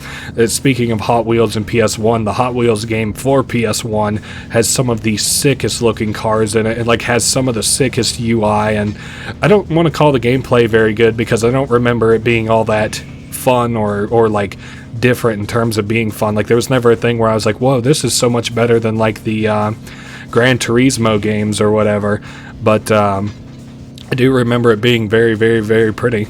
So we've got nitrous up at the top. I mean, I'm not really trying to explain it to you now necessarily, but and we have 1 canister of it, and I'm a little bit worried that we might not be able to reach what is it? It looks like he has like a fucking like not an accordion. What is that on the back? Like a bunch of tubas? I'm trying to think of like a orchestral kind of thing. No, that's a mariachi band that's on the back there. What? Nah, you're shitting me, dude. That's I never have noticed that. I don't think I've ever had the volume up on this game very loud, but I do now, and that is the end of the race. I think we're close to the end, and I already goofed that up, and he already stole the power up, securing his victory. I'm pretty sure. Yep, we'll have to give this another crack. 1 second. Alright, we're here on the final lap. We just passed the car that's in first place, and I'm doing pretty good. We got pretty alright amount of nitrous carts and stuff. I was thinking about it, how much I love the design of the Cooper van, because it's pretty much in all of the games. And I want to just go ahead and say it's in all of the games. It is so cool. It's got like Sly Cooper's face on it, and then it's got like flames on it. I remember as a kid thinking that living in a van would be kind of cool because it's like an inexpensive way to kind of own your own house. But then you start to consider things like, what amenities does a house have that a van doesn't? Case in point, running water, a toilet that's not 4 feet away from you at all times, I guess. What all else is there that a van doesn't have that a house has. I guess your power not just relying on the battery of your vehicle. But there is that guy who records videos of himself like staying in his vehicle over. Well, of course, overnight, but like staying in his vehicle at night in like places in the world where it's like below freezing, like -30 and shit. And that is about semi-interesting to me. I always just think like, wow, some people are kind of forced to stay in their car. I just read a thing about that the other day, like people who live in their cars and why they make police so nervous and stuff like that. But that's not the point of the thing. Just know that that's like what I was reading about, and they were talking about like living in your car in -20, -30 degree weather, and I was like, holy shit, like, compared to that guy who's kind of doing it for fun, like, the worst thing that could happen is like a guy who does it for fun and he's like, fuck this, and then he like goes out of there and like back home or whatever. But somebody who has to live in those conditions, like, holy shit. Anyway, this is like a turret section. We have to protect Murray from the enemies here. I don't know how best to explain this or strategies for it or anything. Don't be too gung-ho on the gun. You can shoot Murray also. Also be sort of vigilant of not only in front of you but also behind you, or Murray. He does have the what's it called? The fucking lucky horseshoe or whatever, so we don't have to worry about that. Don't shoot these things when Murray is near to them or they'll blow up and kill him. Like here, for example, I pretty much have to shoot in between the windows, otherwise he'll die to those exploding barrels. It's more splashback damage. I don't imagine that this will square out to be too hard. If anything, I'll just die from probably a dumb mistake or something. So Murray's in the action now. That's really cool, huh? See, like here, if you'd shot that because he was scared of it, it would blow him up and hurt him. It's kind of cool. I like the bigger roles that these guys take as the games kind of go on. Like, Murray is just like a car guy pretty much just for this game. And then the times that like he's not a car guy, he's like a coward and he's like running away and, but that's not really the case in the later games. They kind of retcon him to be like a super cool guy who's like brave and tough and shit. Honestly, out of all the characters, like across all of the games, I don't quite get how people really like Sly, other than his confidence. But Murray is like my favorite guy. Damn, I need to like look up and edit a Murray after this. Sorry, Sly. I walk a different path. My guru, in his wisdom, told me to lose myself and not return until the black water ran pure. Listen, Murray, we need you back on the team. That thing with Bentley, it wasn't your fault. I'm sorry, Bentley. I tried to save you, but I just wasn't strong enough. I'm not sure I can do it. How do you guys get angry? Find the match deep inside yourself. Light it, and let the fire burn up your guts and boil your blood! Murray! Help! That does it! I'll floss my teeth with your spine! The Murray returns!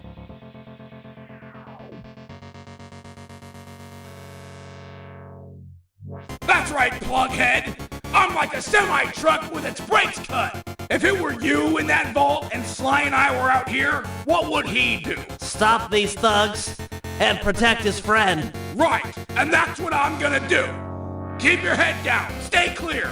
I'm gonna smash a lot of skulls, and I don't want yours to be one of them. The Murray leaves no man behind! Let's thump this chump! Time to put the beat and beat down! Feel the fury of the Murray! I might be big and not as smart as the other guys, but one thing I'm not is weak. like my favorite moments of him, because he has like some lines that are like, you know, where do you get, they like ask Murray, Bentley does, like as a little weakling, he's like, where do you get like the power to fight against evil from? Like in so many words, he's like, you know, where do you get like this, you know, want to fight over and over again? He's like, where do you get that? And Murray like explains it to him. He's like, you got to find it deep in yourself, and he's like, you got to find the match and then light it and let the flames boil your guts and wait. Burn up your guts and boil your blood. I don't know. Just something I always thought was really cool. And we'll see that in Sly 3. Also his like struggle becoming a pacifist and all this shit. Like he has the most character development out of anybody in all these games. Sly Cooper is just like, oh, just steal and all this shit. But like Murray has like this inner turmoil in himself that's like, you know, struggling with like continuing to be a thief and stuff like that. Like, you know, you never see that shit with like, you know, there's never a time where Sly is like, am I the bad guy for stealing? What should I be doing this for good instead? I don't know. Like, I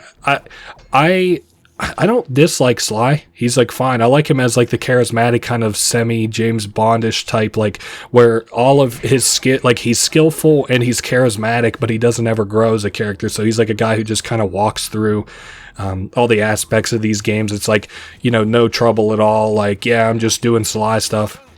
But like you talk about favorite characters, Sly isn't even close to, for me anyway. Same way as like, you know, those who know the later games, I like Dimitri a little bit. I find him funny, if nothing else. I also do like Bentley. I kind of think that like the later games, him coming to terms with, well, he like. Well, look who just walked into my crosshairs. Sly Cooper. About time you showed up, Miss Fox. Was getting worried about you. Thought you took a wrong turn somewhere back in Paris. The only one making wrong turns is you, Sly. I'd suggest you surrender before I paralyze you with my good friend, the shock pistol. Now see, a girl whose best friend's a firearm's got issues. A little dinner, a little dancing. I think I can help you out. Sounds romantic. As long as you don't mind dining in jail. Nah, I hear the service is lousy. Once I catch you, you'll know for yourself. Alright, so Carmelita's here. I don't know. I don't want to talk about like everybody's arc. I just kind of realized while I was like talking about it and shit, or while those two were talking. I kind of want to talk about this game, the here and now, a little bit.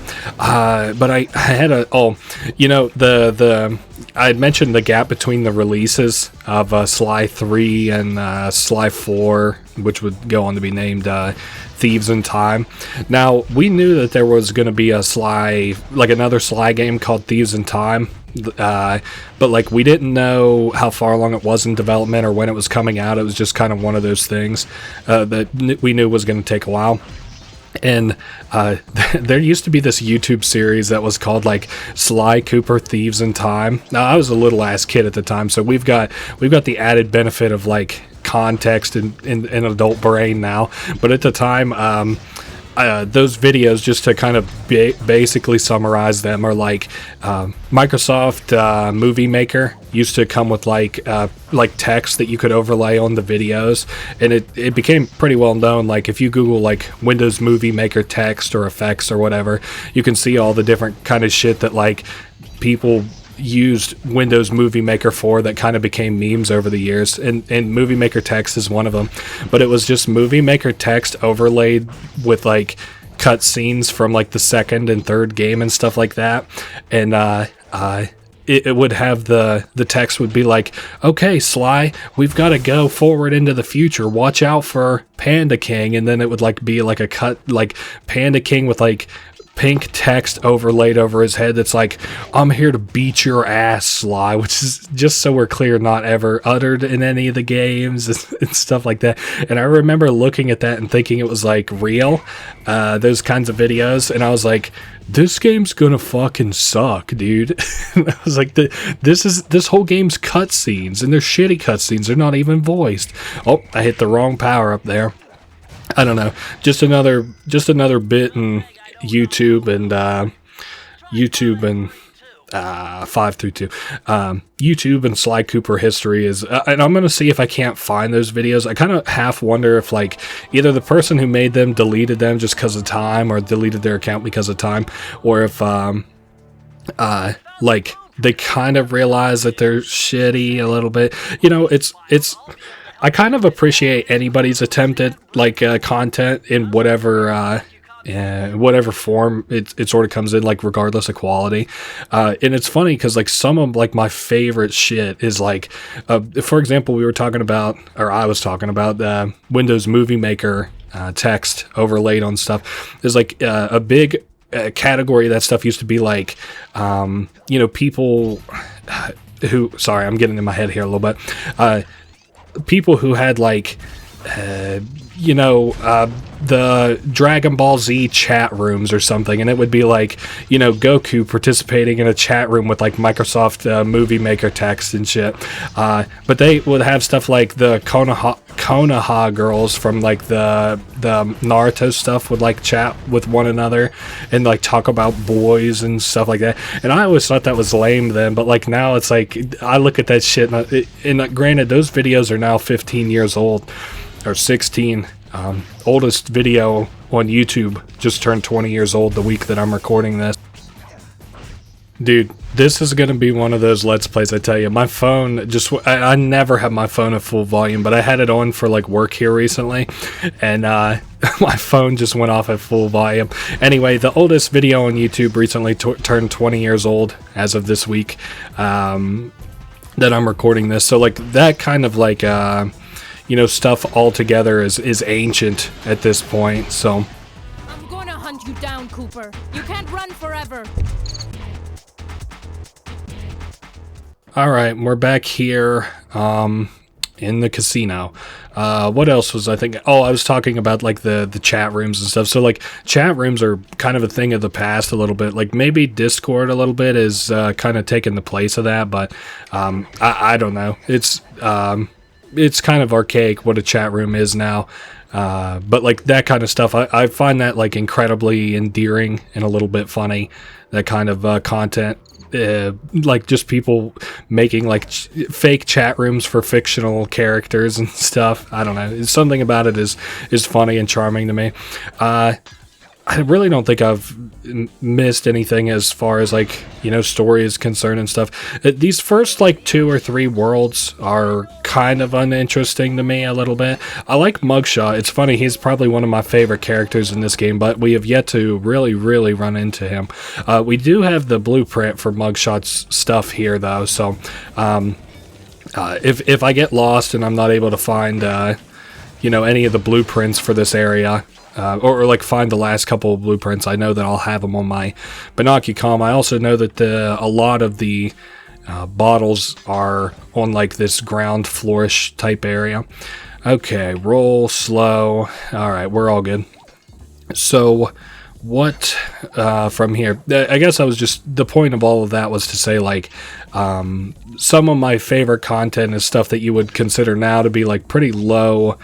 effort shit, but I find it kind of funny. I also like what do they call? They're calling them like beautiful posts or maybe schizo posts now, which are just like these videos that just have like a very bright effect overlaid over them, and then it's like goofy ass lines from shows or from the shows that, you know, it's a record that it's an edit of.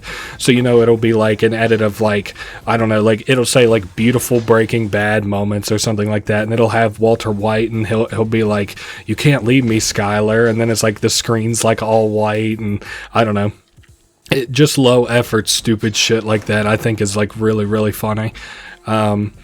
Anyway, I've talked about everything. I've talked about The Godfather. I've talked about everything but Sly Cooper here, I think. I've talked about the history of Sly Cooper YouTube videos. I've talked about let's see. I talked about The Sopranos. I talked about Breaking Bad. I talked about low quality YouTube videos. So what was the point of any of that, I guess? That kind of all sprung off of talking about there being like old, kind of not great quality movie maker stuff that was in the Sly Cooper community years and years and years ago. And I'm going to have to see... I'll probably have to take a break after I beat the Muggshot, this like Muggshot area, Utah, And whenever I do, I'm definitely going to have to look up and see if I can still find those videos, because those are like some of the funniest Sly Cooper joints that are out there. Just because, like, I don't know, it's funny from my perspective to be like, man, this game is gonna blow, and then like what Thieves in Time actually turned out to be in like a half decent game, or at least a Sly game, and not just Windows Movie Maker text overlaid over like old footage of Sly 2 and 3. Anyway, I like how sort of interactable the environment and the platforming sort of becomes in all of in like these levels here, you know, like hopping on those magnetically hovered cars or whatever, or they're not hovering, but like, you know, they've got like a magnetic attachment to them, and then like once we step on them or jump on them, they'll like fall down. Anyway, so there is, I think I've been very lucky in finding the safes in and about this area. The only problem, though, is safes, clues, stuff like that. The only kind of other side to that is we still need like 10 more bottles. So that's a little bit of trouble on my side of things. Okay. Sorry, I'm listening to Muggshot threaten us. He's like, your lunch meat, jerk. And that didn't seem to fall quite the way I really needed it to. And I need so many more bottles. I wonder where the hell I'm missing that many. So I need 10 more bottles, which means that I've like missed so many of them around here. I guess, so yeah, there's some down there. Oh, there's a whole shit ton of them down there. And then, is there any I missed up here? Well, there's one at the end of this thing here. Alright, well, I'm going to have to jump down, and I'm going to show wherever they're at, and then I'll just go ahead and quickly cut to being back up here. Where are they at? Yes, they're all somehow in, like, the front of that building. I'm trying to keep myself from dying here. Where is the earliest I can hop up onto this? I don't want to call it, it's not a billboard, is it? No, what do you call these things? Like big light up lettering, I don't know, signage maybe. I think maybe it was behind some stuff that I missed. I really don't know where I could have missed like fucking almost 10 oh, you know what? They're in this thing here I didn't even interact with. Yeah, this like little water silo still thing. Hopefully that has all of the ones I'm looking for in it. How we feeling? 40, perfect. Alright, I'll be back once I'm back up to the safe. Alright, we're back to the safe, and it's time to put the code in. You need an IQ of at least 140 to figure this one out. That's very cute. 468, huh? I could only imagine what these fucking puzzles he's even doing are, or clues, or something that needs like 30 or 40 clues to figure out. Yeah, that's not a very fun puzzle to me. Okay, I know we already have the blueprints. What is this? Oh, water safety. So now we won't take any damage from like falling into water. So that is really handy. We get water safety and then like fall safety. So besides being hit by an enemy, we kind of become impervious to damage later on. I guess like obstacles and stuff too. But what we hit? I know we have to like kind of land. I'm just trying to make sure I don't fall. There we go. We'll knock the cannonball around and drop it onto where we saw that key at the beginning of this level. So that puts us at 6 keys, and I think we have one more to go, and I really don't remember what the last level of Muggshot's turf is. I do remember it's not that hard to find, wherever it is. It's, yeah, just up here. Oh, we're gonna get shot by this guy. Very annoying. Oh, and then I fell in the water. Good thing I'm impervious to it. Okay. Can we at least land up here? There we are. Now, to get over there, I have to get on top of these chandeliers. Sorry, it's funny whenever I think about like my breakpoints and doing like a let's play. It's like, all right, cool, we can just drag our feet to the breakpoint. No, that's not what I'm trying to do. It's like just something that kind of comes to mind as soon as like it's time to almost take a break from these. Back alley heist. Yeah, I just really don't have any idea about this. I'm judging from it that there's going to be a lot of awnings we have to bounce on and stuff, and really, hopefully, not too many clues that we have to collect. But you know how it is. Let's see, 30 clues in this level. All right, best of luck to us.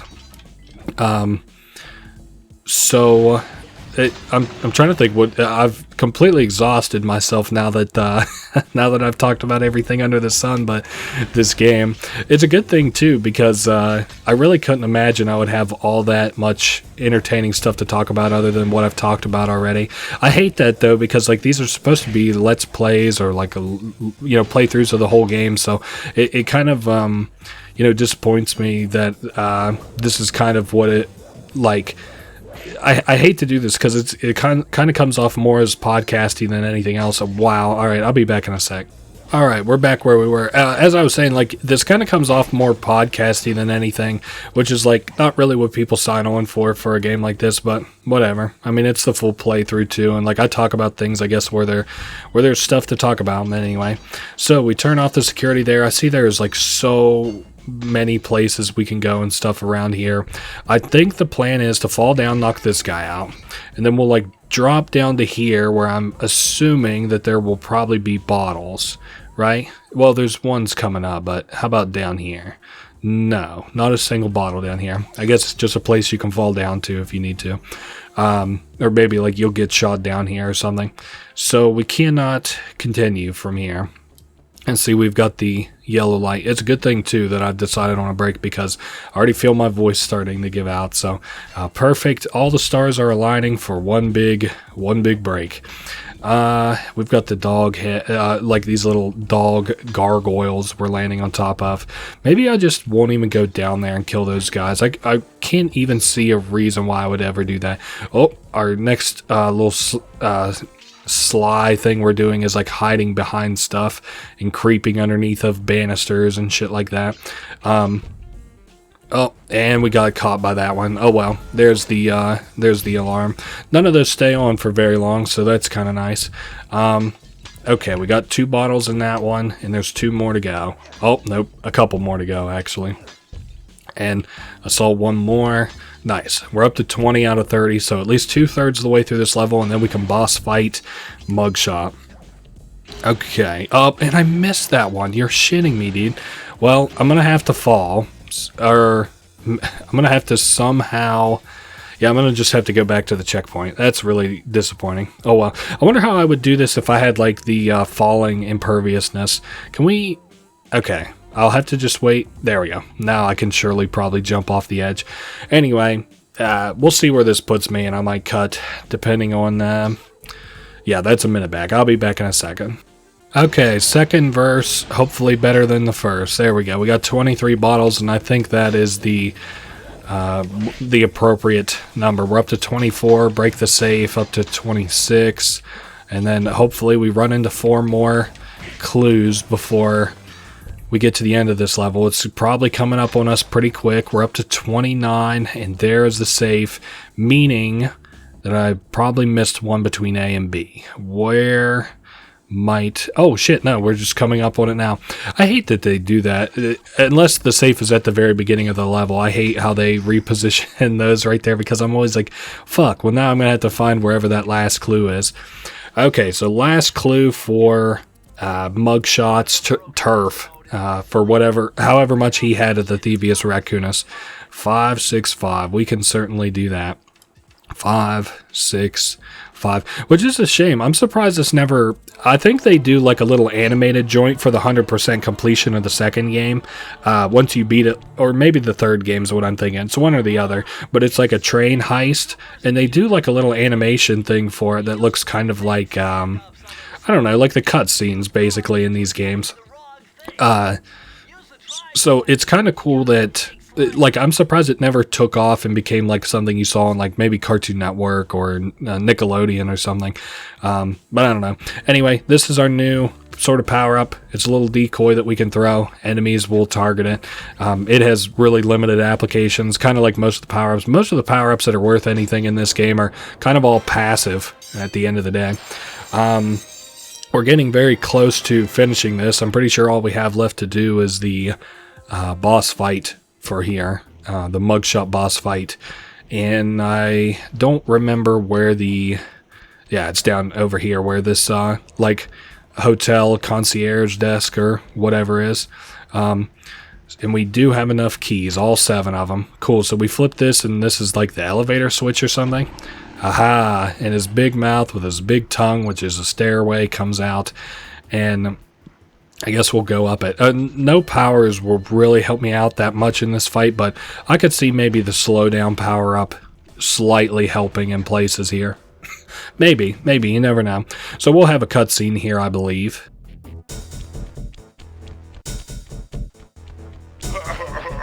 What? My boys have been yapping about some big mysterious dude running around cracking skulls and this is it? You're the monkey wrench in my operation? Some scrawny rat with a stick. Hey, wait a second. I seen that stick before. Maybe when my father knocked your block off with it. Your father? Wow! You're a Cooper? You know, that Thievius Raccoonus had a lot of nice pictures, but way too many big words. So you don't mind just handing it over? What? What, are you kidding? You break into my place, steal my stuff, trash the joint. I feel transgressed and violated. Let's rock!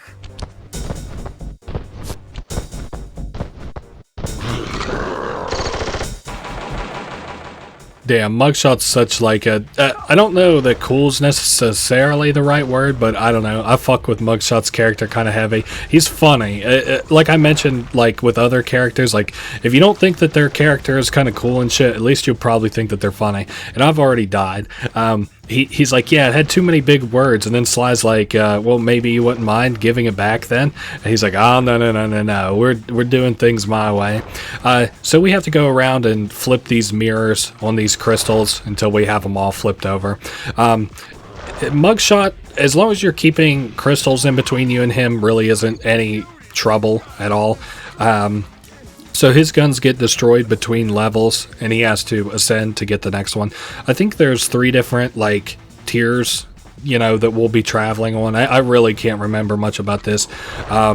Okay, and then, like I said, just keep the crystals between you and him. If you desperately are without a crystal, you can jump instead, but don't come to rely too much on that. You'll end up in trouble.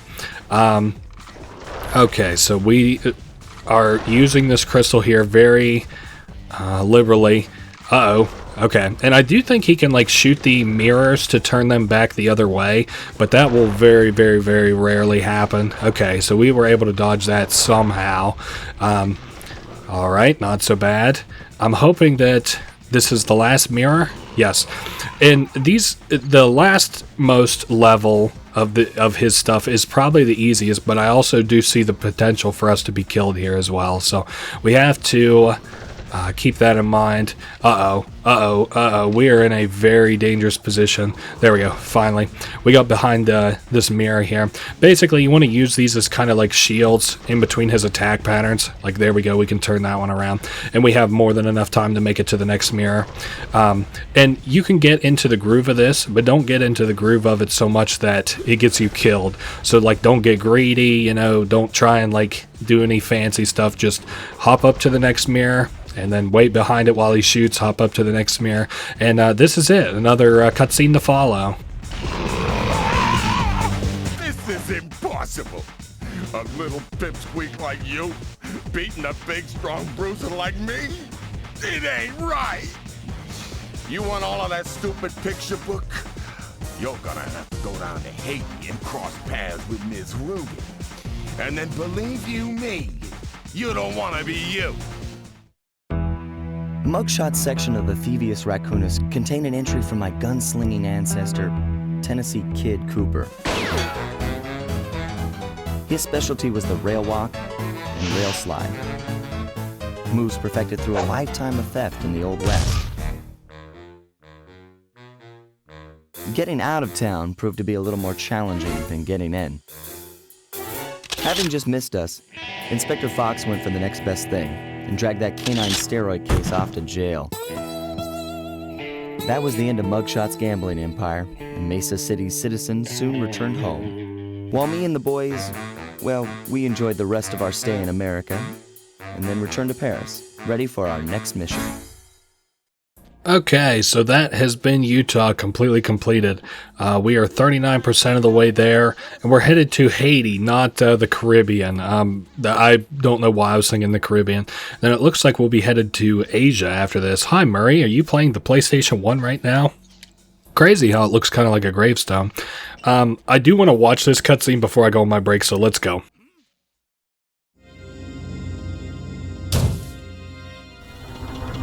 The third member of the Fiendish Five was the infamous voodoo priestess, Ms. Ruby. Born into a family of mystics, other children found her scary. Teaching herself to summon the undead provided what few friends she had. A career in crime allowed an adult Ms. Ruby to punish the world for fearing her as a child. Chief mystic for the Fiendish Five, her powers allowed them to break both the laws of man and nature at the same time. Yet despite the whirlwind success of her youth, she managed to slip into obscurity. Last known sightings claim she headed out of civilization and deep into the Haitian jungle.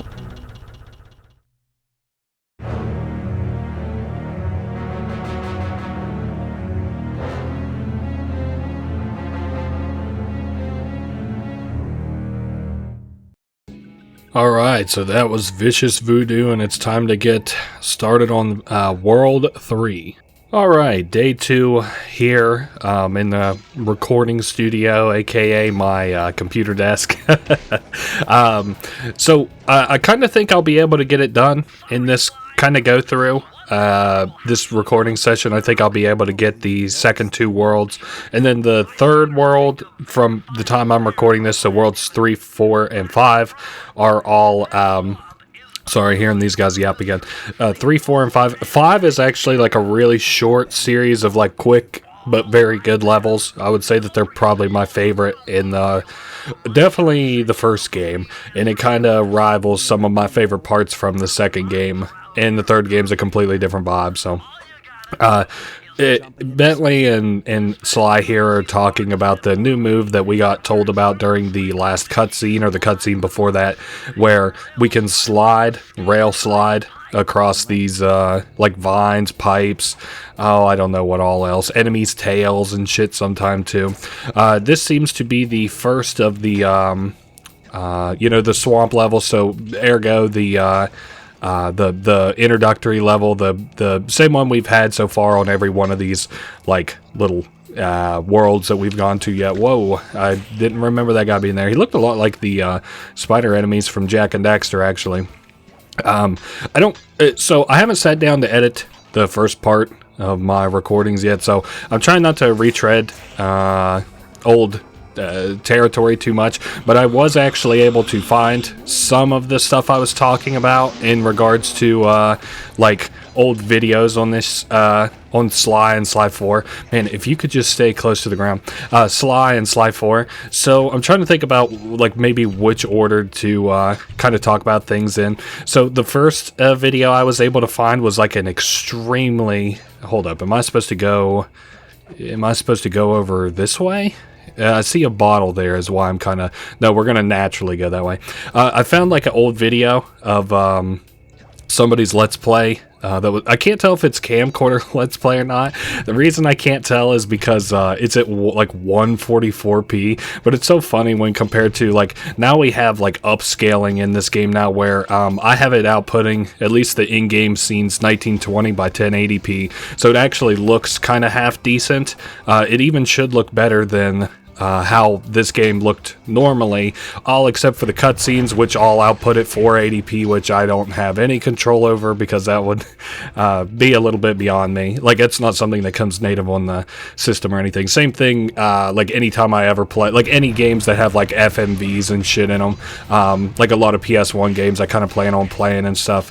Any kind of FMVs are just the native file size because you can't really upscale textures in those unless they're like loaded in real time. I don't know. I'm trying to not to get away from the point I was making. Where the fuck are we going? Down there, I guess. The point I was making was simply that there's a bottle down there. This guy put out a Let's Play at like 144p, and it's like, you can still kind of tell what's going on, but that just looks unwatchable to me now. And it's not like, you know, we talk about things that are so bad so long ago, and I'm not going to post the links to any of these. I might put a clip of some of the stuff I'm talking about, but probably not really, not much anyway. But it was so funny to me to just be like, how were people even able to watch this? And then I really don't want to poke. I'm going to do this just real quick in and out, and I'm not going to put a clip of this one up, but I was geeking really hard. There's a guy who dresses like Sly Cooper and Let's Plays the Sly games, and oh my, like, not only is the getup like really funny just by itself, like the idea that you would like, could you imagine if I was sitting here with like big fucking huge glasses and a big red bow tie on and a face cam? I wasn't paying attention to the tooltip there. I was busy making fun of this guy who's just having fun on the internet. So we grab that. I think I have to kill all these guys. I need a good power up for it though. So how about this? We'll put a mine down right about there, and then whenever he walks over it, I'll pop it maybe. Ooh, I don't think, yeah, he wasn't nearly close enough.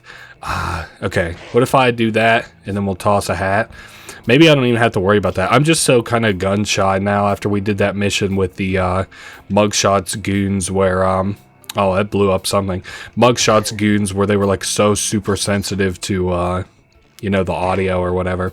What else do I have in terms of power? I guess I could, I don't want to use decoy because I really don't want to wake these guys up and get them all riled up if I don't have to. And maybe it was the candles that they said I had to put out. I don't know. I'm not too overly concerned about like having not paid attention to the things that Bentley and Sly were yapping about. Okay, so that seems like at least most, if not all, of the enemies are dead. What else was I going to talk about? Oh yeah, just real quick. So that guy who was dressed as like Sly, like that's such a funny goddamn get up. And then like he's actually funny in the things that he says during his Let's Plays. Now I'm looking for wherever this last bottle is. Oh, I see it up over here. And before we continue on, pop the bottle, go do the safe, and then we'll be done with this level. Yeah, get the key afterwards, of course. I was able to find some of the things I was talking about as far as like, you know, like text, but I was not able to find the videos specifically I was talking about, which are like cutscenes overlaid with Movie Maker text. So we won't be seeing that. I think I'd already made mention of it the other day, but I'm pretty sure that kind of thing is lost to time. Like they were either probably embarrassed, people probably flamed them because it was not Sly 4, or you just get older and want to delete something like that. Let's see here. Somebody made like their own Sly fan fiction, and there was this dude who responded to it, and he like is trying to flame this dude because obviously it's not the real story, like it's just some fan fiction bullshit, and his fucking comment is just inlaid with like so many fucking spelling mistakes. Let's see, he says in response to it, he says technically Clockwerk don't really have a soul. He was mortal, but replaced his body with machinery, and his soul essentially was the hate chip, which was destroyed at the end of Sly 2. So a little spoiler for those of you who were able to follow along there. I'm surely going to put it on the screen here. I'm going to black out that guy's face because he's actually got an online presence, and I don't want to embarrass him, but it's just like people picking apart, like it's their imagination. It's not real. There were old school what do they call them? Like FMVs, AMVs, or whatever, where they would like edit in like still pictures of the Sly characters and be like edited to like dirty little secret or fucking. I have one here called Sly is my bad boy. It's like, be my bad boy. I'm talking about Sly, and it's like inlaid over Sly 3 fucking footage. Okay, I don't know. I just wanted to get back into a good mood for recording Sly, so that's all I'm going to talk about. One last thing. There was this girl from Norway. I like saw one of her older videos, which was a let's play of this game, and she's like, you know, she's like pretty cute. She's like, oh, I hate the swamp levels the most. I can't do the accent, but she's like, oh, I hate the swamp levels the most, and you know, it's like a fine. It was like an old, like a 16-year-old, maybe close to video. And then I like look at her new stuff, and she's got like a husband that she does these with. Like she just recently did Split Fiction with him, which is like the co-op game that there is to play now. There was like It Takes Two first, and then I don't know. I guess before then it was like whatever that No Way Out was or whatever. Wow, this is fucking Bottle Haven over here. No Way Out before that, I guess, and whatever all else. But anyway, she's playing like Split Fiction with him, and she does like full let's plays every week, kind of like very similar to like what I do.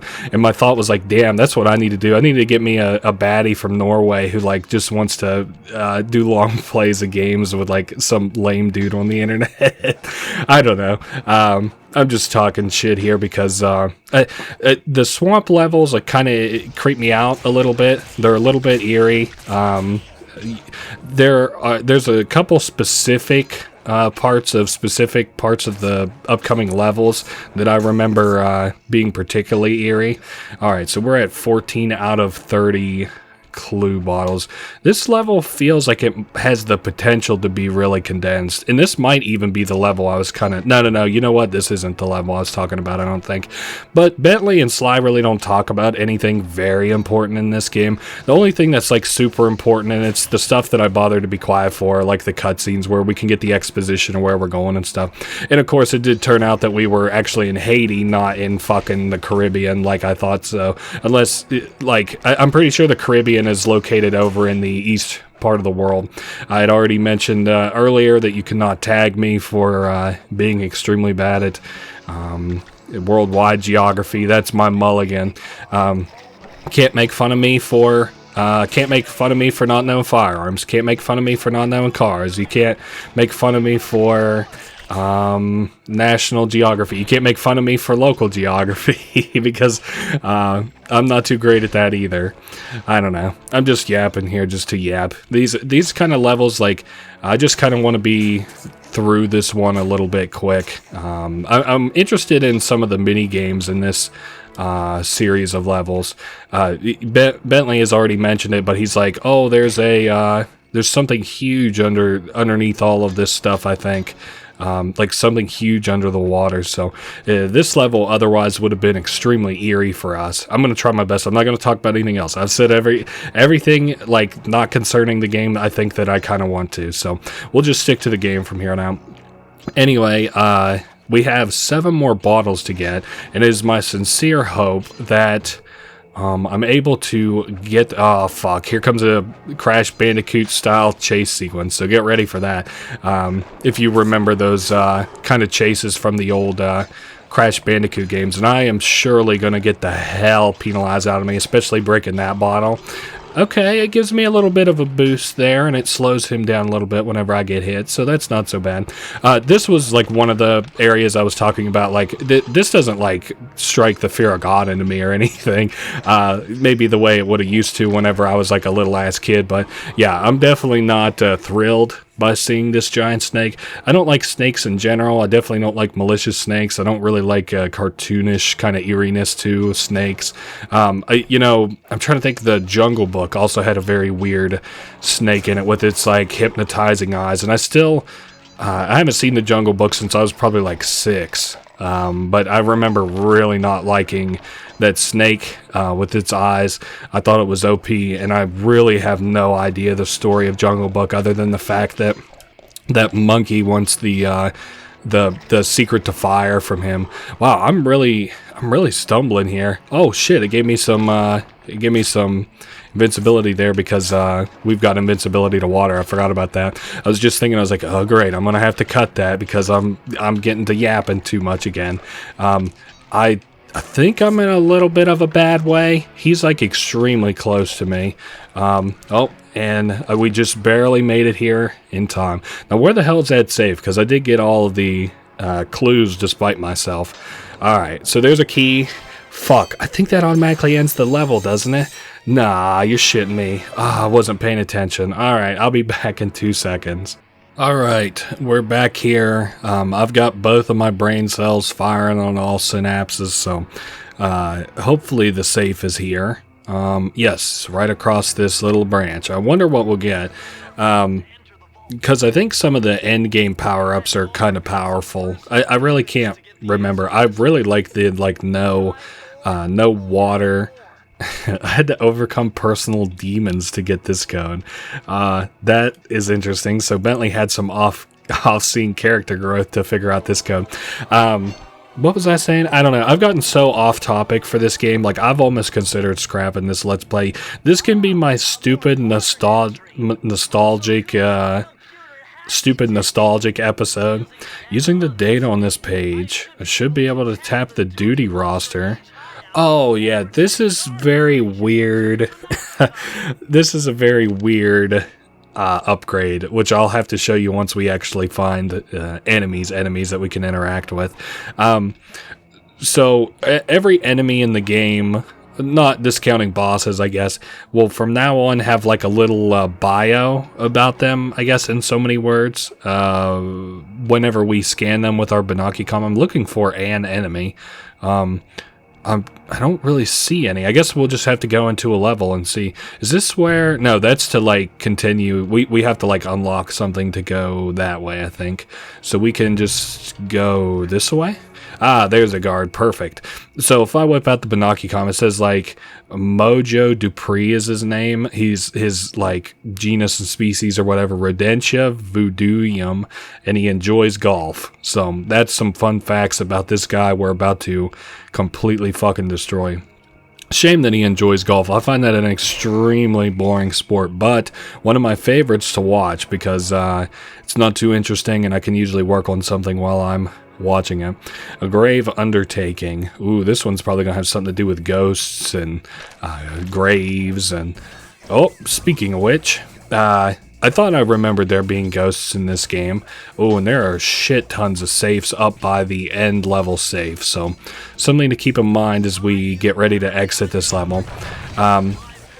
Okay, my paranormal scanners show this place is really haunted. That's interesting. You seem like a man of science, but to be fair, there are really ghosts here. When you smash the gravestone, they stop spawning. So, break the gravestones. We don't have to worry about the ghosts themselves. Really hate these mosquito enemies. They're kind of annoying. I imagine that, like, this level is going to be kind of like a straight shot. Hopefully not too many spin-offs kind of areas where I'll have to go to, like, the side to get bottles and shit. Just kind of keeping my eyes out here. I wonder if the ghosts are more of an attack than they are a, like, actual mob. Because some of them just despawned whenever I got hit, which is usually kind of what happens with enemy attacks. So these tikis are on fire, or these torches rather. Nice, we landed that one at the very last possible second, it seemed about. So I guess we'll just destroy these candles, which also seem to double as gravestones. And is that all of the bad guys? I think so, which means we can continue the level. As I mentioned before, this is... I really don't have a ton to say about the characters themselves. Let's see, Raleigh was kind of one of the most forgettable ones, but to be fair, it's like a character I've seen like so many times, and he's never really resonated with me at any point that I've ever seen him. You know, there's never been a time when I was like, oh fuck, Raleigh's really cool. Muggshot, on the other hand, especially since he makes later appearances and like he's kind of like just like a dumb dolt a little bit, like he's just like an idiot, but he's like endearing a little bit, and he's funny too. So I really like Muggshot. And as I mentioned, you know, he shows up in later games. Here we have this like crocodile lady. And we haven't really had much interaction with her other than that we know that she's a villain, and we kind of know her backstory as like somebody who was bullied because she was kind of weird as a kid. In so many words, I can kind of see why people wouldn't be cool with you just playing with corpses as like a little kid, but you know, no shame to the culture. Even as an adult though, I probably wouldn't be too chill just watching a child play with dead rodents. But then again, I don't live in wherever the hell this is, so we are up to 20 bottles, which I'm going to assume is about where we need to be at this stage, since it's a nice round number. And I'm keeping my eye all around because I don't want to, like I said, I don't think there's going to be any kind of spin-off pass, but I'd rather be safe than sorry. I don't know. You can expect a lot more focused part 2 or Sly 2 and Sly 3, I think, which I'm going to try to put out not all that long after. Didn't I just explicitly say for this level there weren't any, hopefully any like offshoots, whatever. I hope that doesn't last. I wouldn't expect like Sly 2 and Sly 3, like I have a lot more to say about the levels and the missions and shit like that, so I really wouldn't in like the story of the game. This one, I don't know, it's just like, are you good at platforming? If the answer is yes, then you don't really need to think about like strategy or anything. And granted, you know, this is like the first one, probably the easiest you could say out of all the Slys. I'm trying to think if there's any mission in this game that's like particularly difficult. Really just like eerie missions. I guess some of the very last world missions can be kind of difficult. And we'll talk about those whenever we actually get to them, but they're mostly on-rail shooter segments. But at a certain point in my life, I would have also said that like that Murray segment that we did at Muggshot's place was like a very difficult area, and we did that kind of in one shot too. This game also probably has like the least kind of trivia and stuff about it, so I don't really have too much side shit that I can really talk about that's like actually related to the game. I need one more. Yep, okay, I know exactly where all the bottles are, and holy shit, there's so many ghosts here. Okay, don't break the glass. I can't believe that I did that earlier. Slow, no. Roll, no. Dive. There we go. Behind this safe. I remembered that's where the 2 other safes are. And I'm kind of curious if this is going to be the blueprint safe or not. I do kind of like Bentley's little... like what this is kind of a guess, but try 128. I like the dialogue he gives whenever he gives you these codes, because he always plays them up like he had to think really, really hard about them. He's like, okay, I'm not saying it for sure, but it's probably this, or like I had to battle with inner demons for this one. Very nice. The blueprints to here. He'll pipe this information right into your binocular. Yo, how dirty is your mind, Bentley, bro? Let's break this key and be finished with this little area. Like I said, I'm kind of interested in some of the actual... I can only think of one, but I'm sure that there's probably at least 2 mini games for this world, and I really don't remember any of the mini games for the 4th world. Yes, the Swamp's Dark Center. Sorry, it's now that I've kind of made a pact with myself not to talk about a bunch of side shit, it's like... you know, kind of where do I go from here?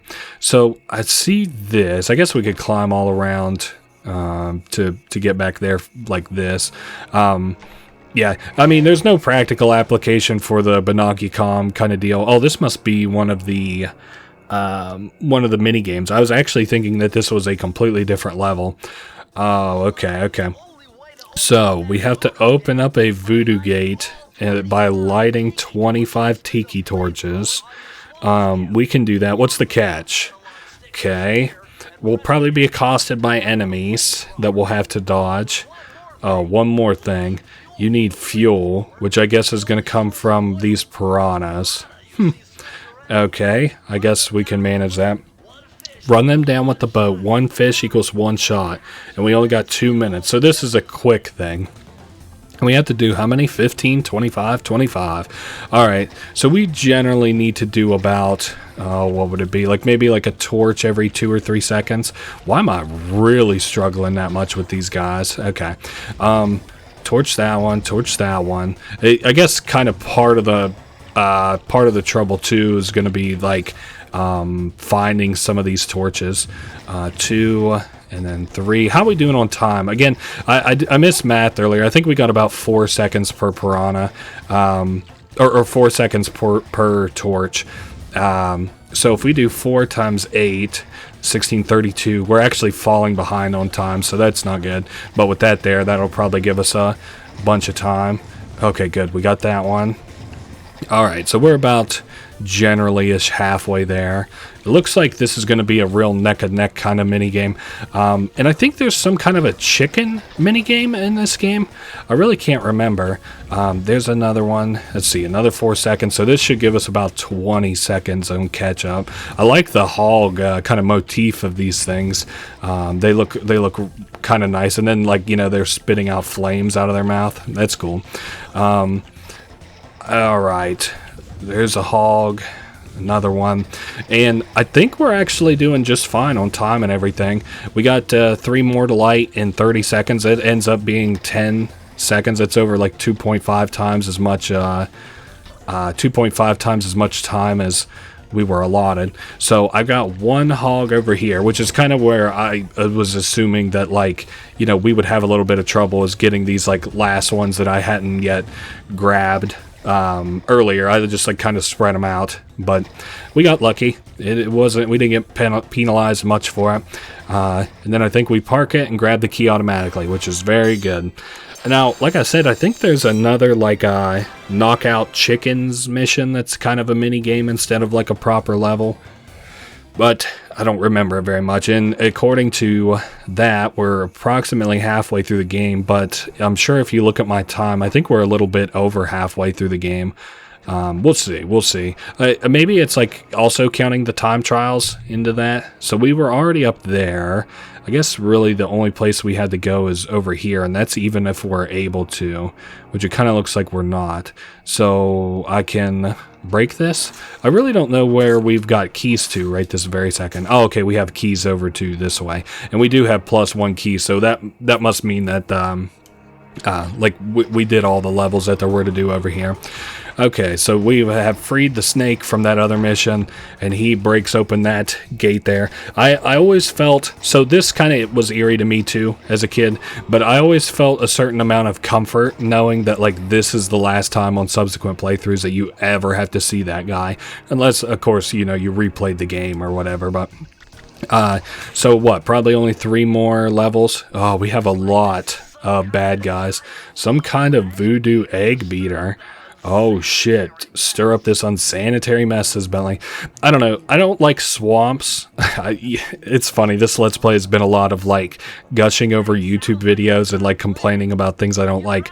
But I don't like swamps because I really don't like the idea of like, you know, crocodile, alligator, snake, big ass snake or something, like you not being able to see it and it being able to attack you. I think that that's a kind of, I think that maybe, you know, I'm not worried about that in my home. I'm not worried about there suddenly being a swamp in my home, but at the same time, I would generally say I don't like swamps. So I call that warranted fear. A green waterfall. Why is Bentley being so fucking, the health department's gonna come big time on this dump? I don't know why Bentley's freaking out so much over that, but I don't know. This has like a really, I'm trying to think how best to describe it. Like, it's got a very simple cartoonishness to it that gets refined to it in the kind of later games, like in terms of like, you know, like the funniness of it and stuff. So do I just hop up here and knock out both of these guys now? We definitely knock out that one. And I'm not feeling that one over there yet. I'll probably have to fall down onto it or something. I do have a lucky charm, so that's nice. And who the hell? Oh, that guy's just throwing shit at us. Gotcha. Now, I probably have to break this. Yep. And then that... Whoa, careful there, swamp water. Wow, and then we just pop him, right? Yeah, he's not the worst enemy in the world. We don't have to worry about those bottles that are near those guards just yet, because I think we're going to have to go up before we can get to those. We'll see here shortly, I'm sure. And how many bottles are there in this level? I'll have to pay attention the next time we pick one up. I don't know which button it is to pull up that UI function. And I'm a little bit worried that it would like open my binocular comment about kill me. So, okay. So 9 out of 40. There's a shit ton of bottles in this level. Probably some of the most in not like it's not the most, but that is tied for the most bottles that have been in a level yet at 40. Before I worry too much about the bottles, we are going to make our way over here and turn off the security. And then that leaves me with 2 more bottles to deal with, at least from what I can see. A little bit worried about draw distance in this game too. I think bottles have generally been popping up, but like enemies have been not too giving on the draw distance. But whatever. So I'm going high again, which seems the way to go. And then I'll have to drop down on those other rats. This didn't seem to set off an overarching alarm, so he's dead now too. And I think I'm going to have to, yeah, just drop down and then come right back up. So what is... Oh, that's spiderweb moving. I thought it was like a ghost or something. So 20 out of 40. Now, does this like lower... Shit. Oh, okay. I can probably use that rope. Let's drop on this rodent, and he's gone. And we're getting a like a very endearing message from Miss, what is it, Rosa? I can't remember her name. Yeah, we're gonna have to go clear all the way around. I don't know. This will take 2 seconds, so I'm not gonna concern myself too much with cutting here. What else could I really say about this game? So we are for sure playing the second and third game, especially for the exposition and stuff. That's a lot of fun. I'm considering if I'll play Thieves in Time for several reasons. The most of which is like, I'm not sure how an emulator would run all that well. Like PlayStation 3 and Xbox 360, those 2 emulators like kind of really aren't there yet exactly. You think we have trouble with like 1 or 2 cutscenes in this game? Yeah, well that those consoles is like, I'm lucky if I can like play a game all the way through beginning to end, which is not their fault. Like, you know, they're doing what they can, but like at the same time, that's specifically why I'm not you know, like that's not something I'm heavily considering, I guess. Now I see bottles down there, but I don't really understand what the get order is for these yet. Anyway, so I haven't decided if I'm going to play it, and then also probably more so than the first reason, like if I don't know if I could get it running right. I don't know if it would even be worth playing. I haven't played the Thieves in Time all the way through yet before. I don't know if I would consider it like very good, worth playing, or what. I think I need to... Shit. Okay. So maybe we'll break the little alarm thing. I can afford to jump through that laser there, or that spotlight rather, and turn off some of these candles. I don't know, because I saw that key at the very beginning of this level, obviously. So I know where the key is going to end up. I just don't know about some of the clue bottles in this level, which is kind of annoying. Really annoying, the kind of backtracking it seems like I'm gonna have to do. Let me I guess go down and get those. That is a really creepy looking thing. It kind of reminds me of I think, didn't Kanye West post like a picture of like a skinned monkey to promote an album or something? And that thing was extraordinarily ugly, I'm sure you could imagine. Probably wouldn't Google that one. It's your own discretion, I guess. And I think if I can make that jump, which I would not hold your breath for, then you'll see a cut. Shit. Alright, we're mostly back to where we were before. More flaming tikis and a lot of quickly running water. I don't know. It's kind of not upsetting, like I stay awake thinking about it at night, or like it depresses me every time I play a Sly game or something.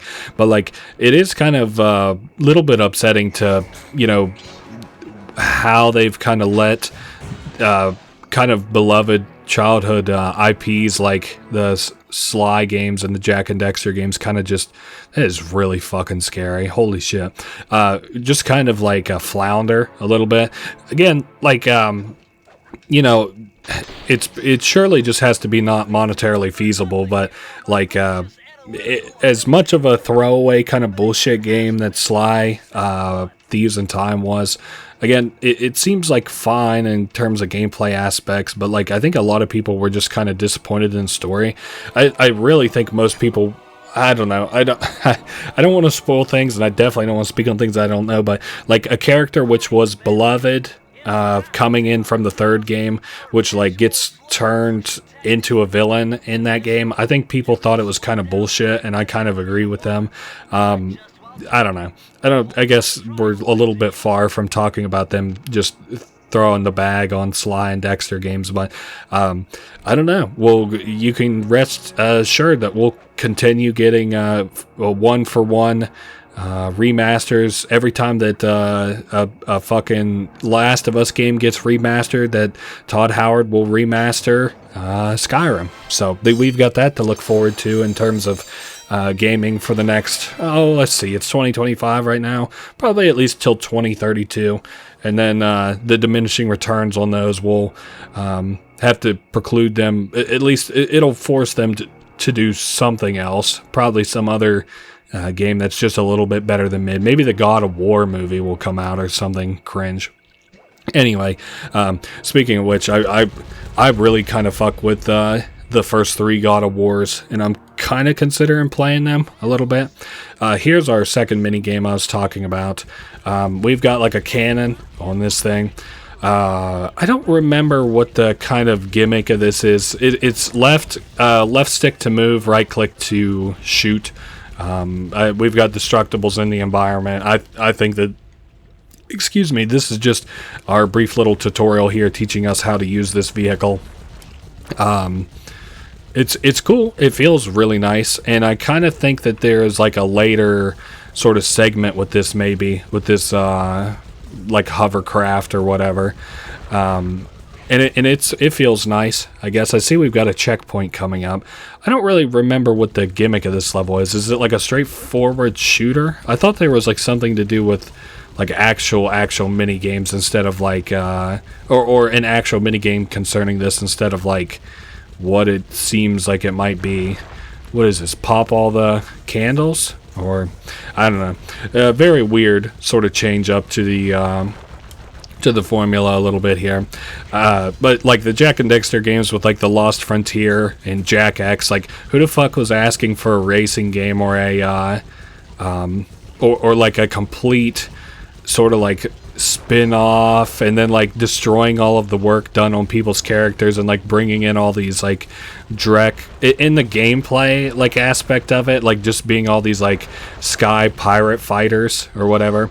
I don't know, you know, it's funny I say that and then like I haven't played it in so long, and like all my hobbies have kind of changed since the last time I've played the Lost Frontier. So like I kind of like mechs a little bit and stuff now, or at least they're growing on me. So I wonder if I'll get to like playing it and I'm like, no, the Lost Frontier is the most deep thing I've ever played before. It's so much fun. I don't know. So this is like an ectoplasm factory or something, according to Bentley, and he's like, that's how she's making all these gravestone soul generators or something like that. I don't know. More childlike kind of just whimsy in storytelling. I prefer the kind of grittierness of the second and third games a little bit. But I don't know. I feel like I've done nothing but bitch for this Let's Play. I really hope that people are still somehow able to enjoy this despite myself, I guess, kind of. Maybe like I don't know. Either you'll maybe see where I'm coming from in my points, or maybe you just won't watch this. I would hate to see somebody get like 3 hours in and be like, this dude, all he's done is bitch about how much better the next game's gonna be. Why did he even play this one? I don't know. I like to play my games kind of in order, so here we are. That has been this mini game done and over with. We upgraded our lucky charm from the basic back to the gold after collecting 100 coins. And I'm gonna, I don't know, let's coin toss it. I'm gonna guess there's another mini game. How about it? We'll just, that'll be my guess, and we'll see if I'm right or wrong. Yes, down home cooking. Yes, sir, I was correct. Color me sort of surprised, actually, a little bit. Down home cooking. I thought there was something to do with chickens. I guess let's figure out what that is supposed to be. I guess Bentley gets hives from chickens. That ghost contacted him on Spectre Wave Radio. That sounds like a new wave kind of podcast where they talk about I don't know, local politics. They're like, you know, we had a police officer get fired because he wasn't meeting ticket quota. Now let's talk about ticket quota, right? That's an unhealthy ecosystem for your local community. So I think we just have to pop so many chickens. Now I think also with that, like there's like bombish chickens that we're trying to avoid. Like if we get hit by one, then that's we'll get killed. Yeah, there we go. We were able to avoid it, all right. So I'm also trying to remath about how many chickens we need to pop to like per so many seconds, you know, to win this mini game. I'm not overly concerning myself now with like, you know, trying to jump and run away from the chickens, more so than like in my mind, doubling the path that allows us to kill the little white chickens and dodge the red ones. I don't. I'm trying to think what all else I could even say about a mission that is just running around whacking chickens. I think this is another mission I kind of surely thought was difficult, and if I lose it, it's going up in my hierarchy of hardest missions in the game, I guess. 12 seconds. This is really not good. That's a chicken every 2 seconds. Okay, so we did get hit, and that is murdering my time, but that's fine. And now we only have to do 5 more, so we're actually doing okay-ish on time. Not great. 4 more to go. Okay, we got 2 here, and then 2 more. Okay, I gotta kill 1 more. Nice. We did it just in time. It cost us all our lucky charms, but we're actually pretty close to being done with the swamp shit, which is kind of weird. I think think we've only got the boss fight left. I'm gonna check my compendium or map or whatever you call it. So we got that one. We did the hideout. That one's done. That one's done. Those 3 are done. Yeah, I guess now we just unlock this whatever they were calling it, egg beater. I think was the word Bentley used. And then we'll fight. I keep wanting to say the Contessa. Nope, that's from the second game. Fight the Ms. Ruby. What did I call her? Like fucking Miss Rosa or something earlier? I don't know why I was thinking that. Okay, jump on the lid of that cauldron. And I think we'll have like another introductory cutscene for the boss fight. Whoa, that's the Skull Temple. We saw that in another level, and I remember that looking hella eerie from a distance. I could feel that Cooper vibe coming. Most distastefully bad juju. Yeah, well, you give me the creeps too, lady. Cooking up an army of ghosts isn't a very neighborly pastime. Oh, Sly. I see your mouth a-moving, but all I hear is blah, blah, blah. Well, if jaws need to flap, then let them flap. See you in the next world, Sly Cooper. So, I would say generally I will probably struggle with this boss fight a little bit. The beat of the music is supposed to be off-timed for the actual beat of this rhythm minigame we're gonna have to contend with. Alright, so Miss Ruby is rather large, so I think we just have to land a hit on her, and that's it. Come back here. You can't run away forever. Quite true. Quite true. Why don't I have my servant Chumley escort you over here? Alright, what's the catch? Oh, not much. Just a little game I like to play with all my annoying guests. I want to see how well you pay attention. What do you mean? Well, I'll unleash my mighty mojo magic upon you. If you repeat what I do, you'll dodge it just fine. If not, you'll get zapped. A little voodoo, Simon Says, huh? Sounds easy enough. Damn, I kind of like Miss Ruby's voice actor a little bit. Alright, 1, 2, 3. We can't lose off the first combo at least. This is gonna be a little bit, I don't want to say mentally taxing, but if you see the commentary falter, just know that that's why. Circle, square, circle. The controller icons being the actual controller icons are really cool, and that was I died there. That's some personality we saw in a couple other games too, like Jack and Dexter during their beat segment. I think that's coming up in Jak 3. Anyway, we'll see you closest to the end of this. The real kind of problem I think comes from let's dodge this attack. The real problem comes from like once you close the distance. Once you close the distance, it's a very, like, the pacing of it is way more off from what you're used to. I don't know. I'm not really complaining. I'm just trying my best to autopilot here just a little bit, until hopefully we can beat... Shit, I just died again. Where are we getting checkpoints at, actually? Are we getting them in between phases? Because if not, this is going to be a little pain in the ass. Oh... Damn, not the fucking final boss of the game, Miss Ruby. I lost so many times that it's given us the paltry fucking like Lucky Charm on our back. Oh shit. Okay. I need to pay attention. We're gonna choke up here a little bit. Okay, dodge those. I think we just need to do 2 more jumping joints. Okay, 1 more jump. Oh, don't slow down, man. Square, circle, square.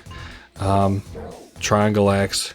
I think the third phase of like this fight is like supposed to be worlds eat. Shit, you're kidding me. Oh man. Dude, it has fed me so many horseshoes, it is crazy. I think 2 is what we're up to so far on this attempt. Really nice we can dodge our attack since we have the elevation there.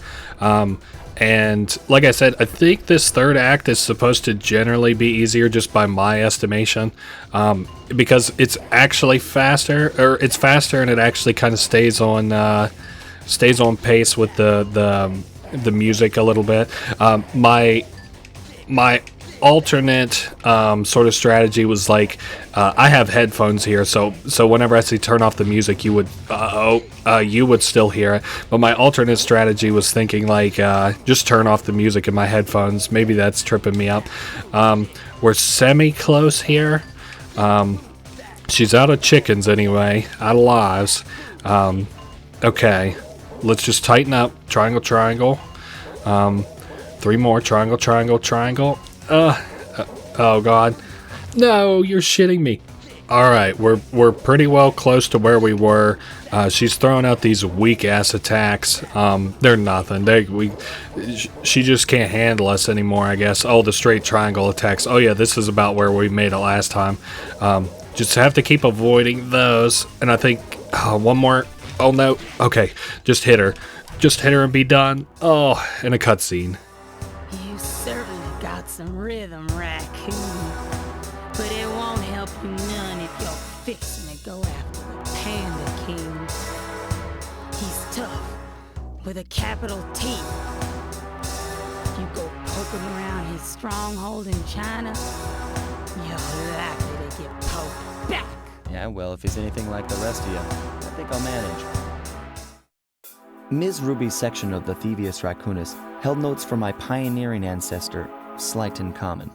His invisibility technique allowed him to steal from corrupt pharaohs and greedy noblemen. Right on schedule, Inspector Fox's arrival cued my exit. The production of zombies, made illegal in the World Peace Accord of 71, earned Ms. Ruby a life sentence behind bars. While the gang and I enjoyed a few weeks in the tropical sunshine, working on our tans in preparation for our next caper. Alright, so another one of our great villains done and over with. I don't think anything changes here. I think Bentley might do different, like, he doesn't do anything different, but I thought maybe he might look a little different, similar to how Murray looks different in between the levels, but I guess not. So we are going to go to China, but first we've got to look over here at Murray. Maybe he'll, oh shit, looks like maybe Russia's where we're kind of going next. Murray says, okay, I'll stop soon. True. Anyway, let's do another cutscene here.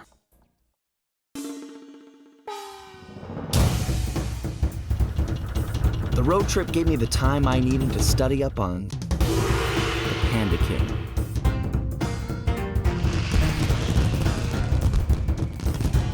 Born penniless, he was fascinated by the fireworks rich noblemen set off every New Year's. He spent a decade learning the art.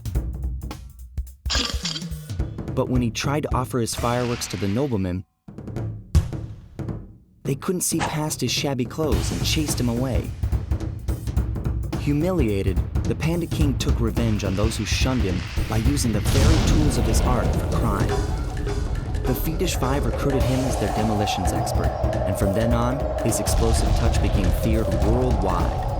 He's rumored to be perfecting some new firework technique high in the unstable Kunlun Mountains of western China.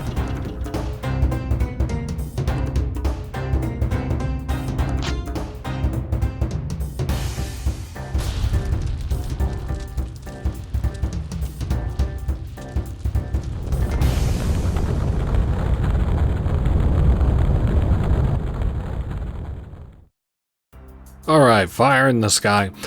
You know something I was thinking about during that last cutscene? Wait, did we learn anything from our ancestor there? I think we did, didn't we? Hold up.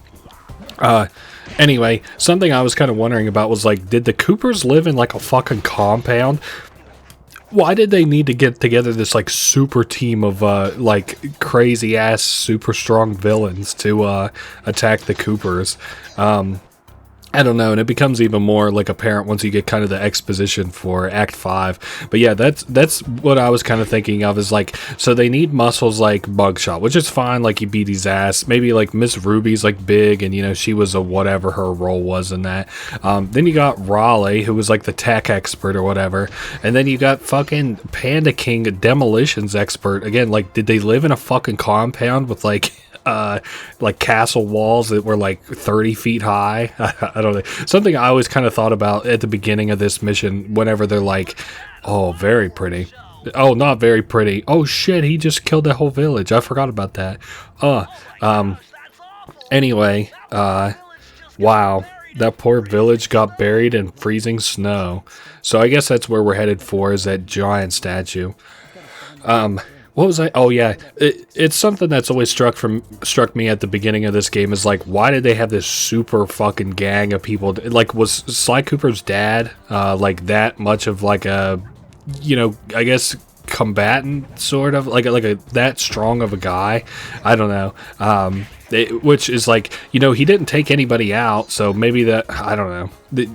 Like, it wasn't so much like an operation about, wow, we're really fucking high up here, aren't we? That don't seem right to me. There ain't no way we was just down there. That's a trick of the eye. Has to be. Yeah, whatever. I'm just talking about bullshit. What am I sneaking on? Oh, okay. There's probably icicles we have to dodge here. I think we're sneaking around an enemy. Oh, man, I hope we didn't miss anything here. I don't know. Let's just hope. How about it? Oh, and I just fell off. Good thing we got the checkpoint, huh? Anyway, I don't know why I'm throwing so hard here at the end. All of a sudden, you can see how little my lives have gone down to now. Where am I? I don't know what's going on with me today. Oh well, at least we only have the like Panda King's little joint left to do, and then we'll have like a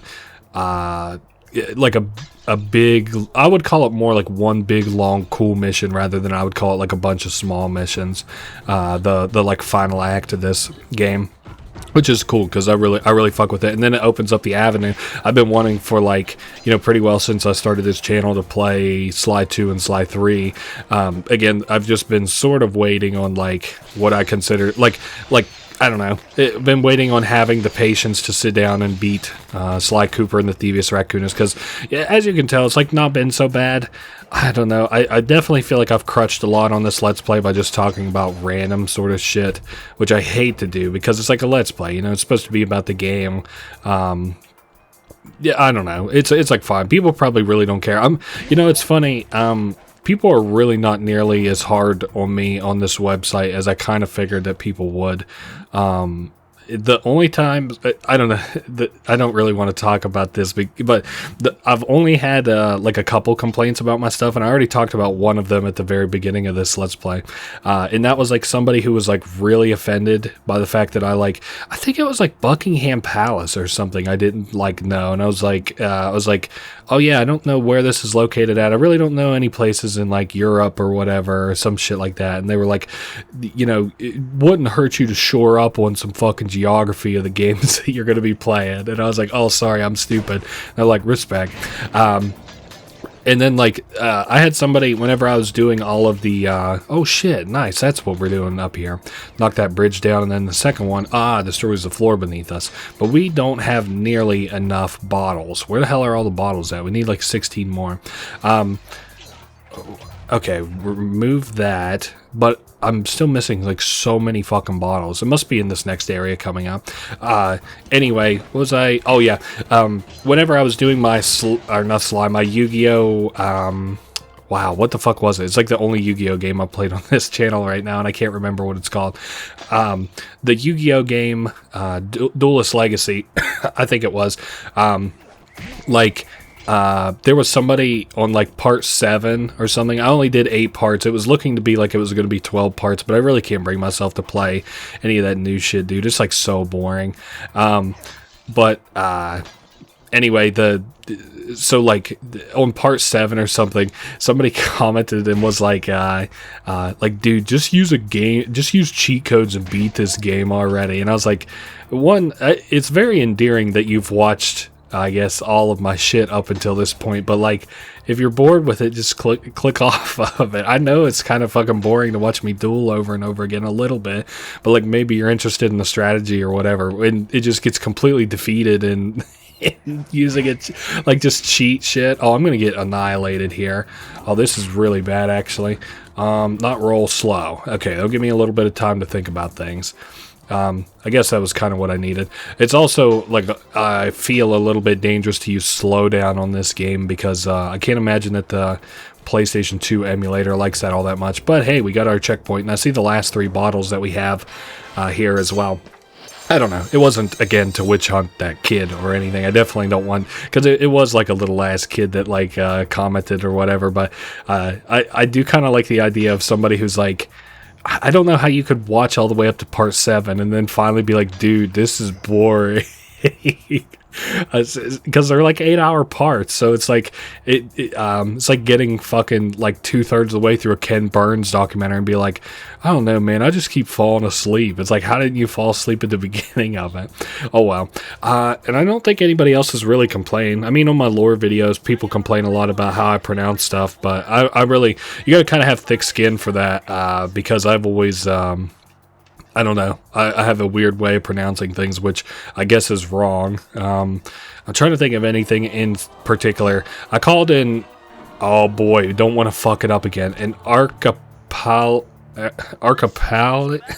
a collection of islands, an archipelago or archipelagio or something like that.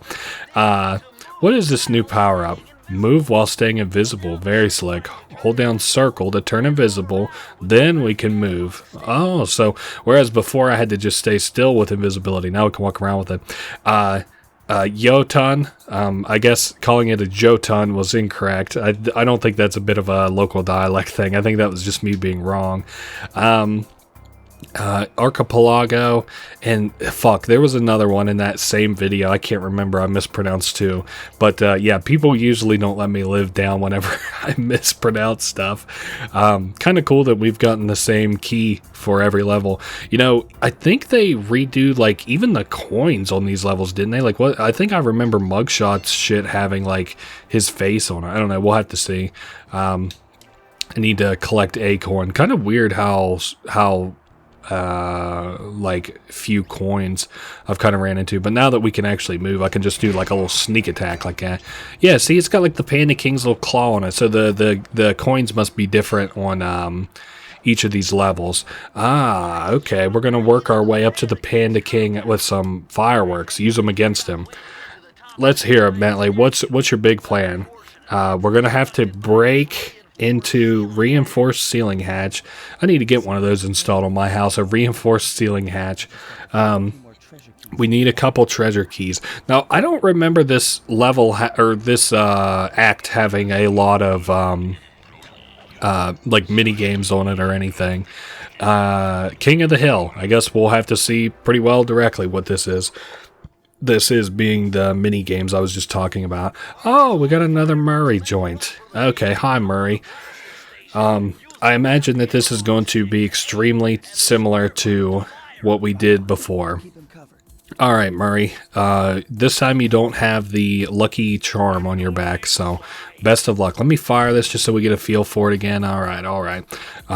Keeping our eye out for enemies for him, and same sort of rule as before. Wouldn't it be funny if this was just more or less a reskin of the earlier encounter? But just kind of keeping my eye to the front and the back of Murray. What is he? You want me to fire that? Can I ring that bell? No. Oh, man, that's a fucking failure on physics, is not letting me ring that bell, bro. Can't imagine it would do anything besides just kind of alert enemies, but I also do kind of like that these enemies don't seem to be, like, hyper... I'm trying to think how to describe it. Like, they aren't hyper-pathed in the things that they do, so it is kind of like an enemy spawns and then attracts Murray and then it, like, follows him, if you catch my kind of drift. But, like, otherwise, like, they have, like attack patterns that they still sort of do, which would be seen a little bit more, and like if I had to replay this several times and I didn't just like cut out most of the deaths if I ever had any. We're doing okay so far. Haven't really ran into too much trouble. I'm a little bit eerie of like if we'll run into any of the ranged enemies, because so far it's just been really close enemies. Okay, I see the key up there. Oh boy. Okay, good thing he didn't get hit by that like falling falling, I don't know, what was a snowball? Monkey in a snowball. Now I do think there is a whole slew of enemies coming up here. So I'll have to be very vigilant over Murray. Okay, take the one out on the right, take the one out on the left. Almost shot Murray in cold blood.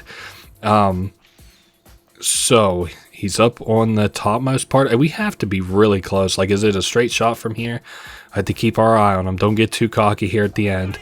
Uh-oh, set off an alarm. What the fuck? I guess now we just are kind of a time thing until the alarm maybe gives out. Keeping my eye out for, everywhere on the map, at least anywhere that can maybe see Murray. Whoa, he was all ready to throw something at him there. A throwing dagger. Very slick. Alright. I'm hoping maybe like 4 more enemies or so. I don't want this to go on for too long. Nice, good job, Murray, and good job me by extension. I don't know if there'll be any more minigames. I do think we run into Carmelita one more time, which obviously I'll be quiet for so we can hear what she has to tell Sly. I kind of like their relationship throughout the games. It's fun. It's fun. And I guess that's it for the minigame. So we got our first one out of the way. And I see 2 more levels it kind of looks like we can do. And I guess I could sneak up on this guy. When he's asleep, we'll just whack him. The unseen foe. So I bet we're going to have to do a lot of sneaking around on this level. Should be made a little bit easier since we can actually move while we're sneaking on this level. Are there any... Okay, I didn't miss any clues here at the beginning. Really, we've only got, what is it, like 3 or 4 more normal-ish levels. Do I just go in the windows? Cool. And I'm kind of keeping my ear out for those clues, as a matter of fact. Yeah, being able to move just a little bit helps. I can see how the level is built for somebody to just stand completely still with the automatic carpets.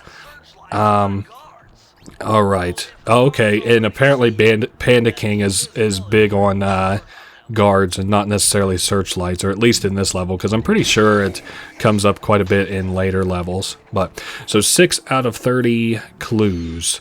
And how am I gonna make my way over to that guy? Have to think. Oh, I see some tiki torches we can jump on top of, and then the back of that roof looks pretty busted. So we've got a bit of a strategy forming here anyway. And we've got spotlights, so apparently, whoa, shit. Apparently he's not entirely devoted to guards. Maybe, you know, like Bentley said, he's just big on them. He's not a wholesale, not wholesale on them. Okay, we'll take that on the chin. We'll wait for the laser gate to come back around. I'm fine with that. Pop that. I just didn't want to wait on another cycle. Ah, okay, so this is how we're going to get over to it. And I'll have to remember to go in the back way here so that I can hop down and kill that guard.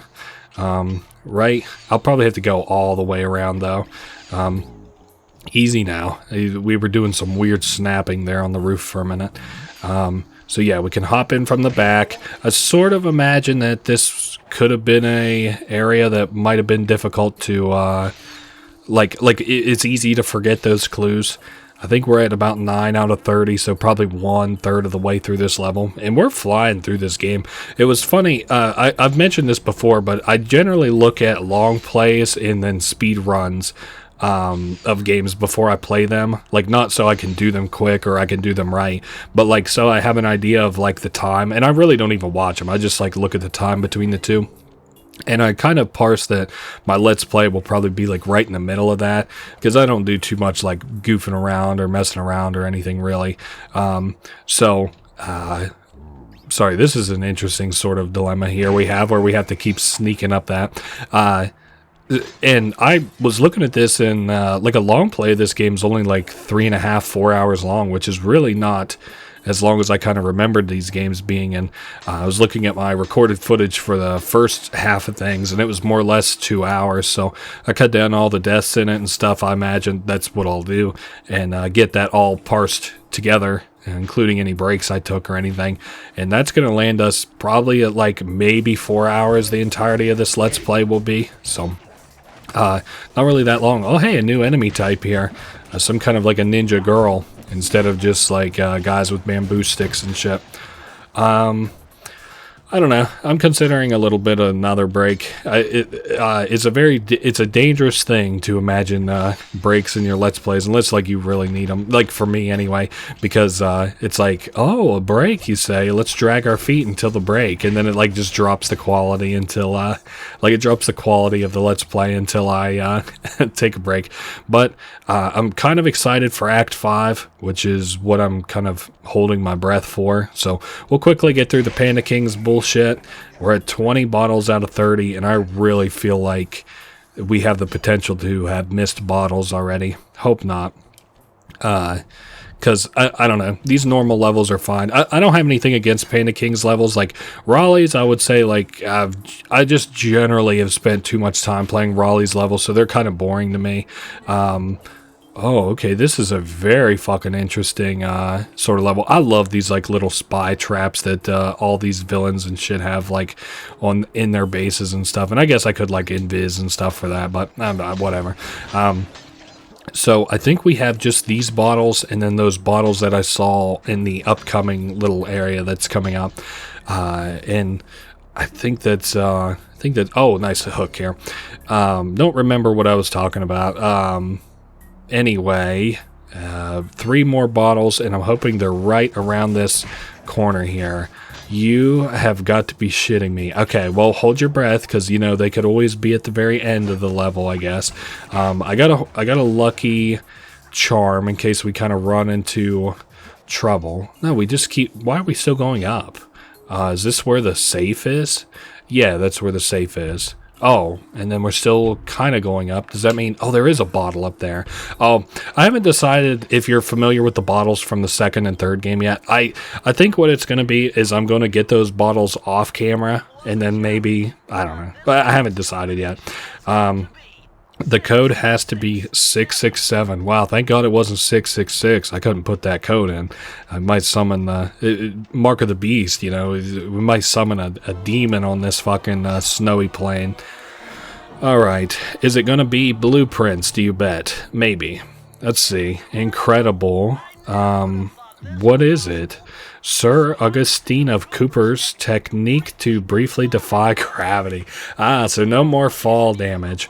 That is great. So no more drowning damage, water. No more falling damage. And we won't be penalized for that anymore. I don't think that has super awesome applications, except maybe like in the Carmelita mission coming up. But why do I have just 0 control? Oh, okay, one sec. Yeah, I just had like 0 midair control there. Anyway, I'm sure we just fall down this joint, right? Can I like... I can't hold circle and fall. Holy shit, this is a huge gunpowder production plant. I'm a little bit worried to set off any of these lasers because you would probably blow every motherfucking thing up. Also glad I didn't just choose to jump down here because I would have been screwed on getting the last clue and stuff for this little area. Glad we did not do that. Wow, I really can't believe how quick we're beating this. I just looked at my my watch here for how long I've been recording and stuff, and like we're flying through this game. Really wasn't my intention, but it's really not all that long either, and time flies when you're having fun, doesn't it? Oh well, we've got 2 more Sly games at least to go through, so, and those ones should be even longer than this one, so and they're a lot more story-oriented, so hopefully I'll have more to talk about. Flaming Temple of Flame, a little bit of a redundant name, but you know, maybe it didn't translate quite right.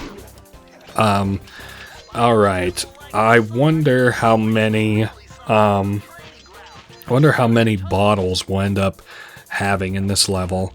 Dodge this attack, nice, and I'm not seeing any bottles. Not gonna even mess around there. We'll just glide off, or swing off of the hooked ceiling. I don't know what you would even call them, hooks, I guess. Alright, we got a checkpoint. Oh, I can't believe that. Now, we are protected from fall damage, which is nice, but we're not protected from falling, so I guess that can still happen.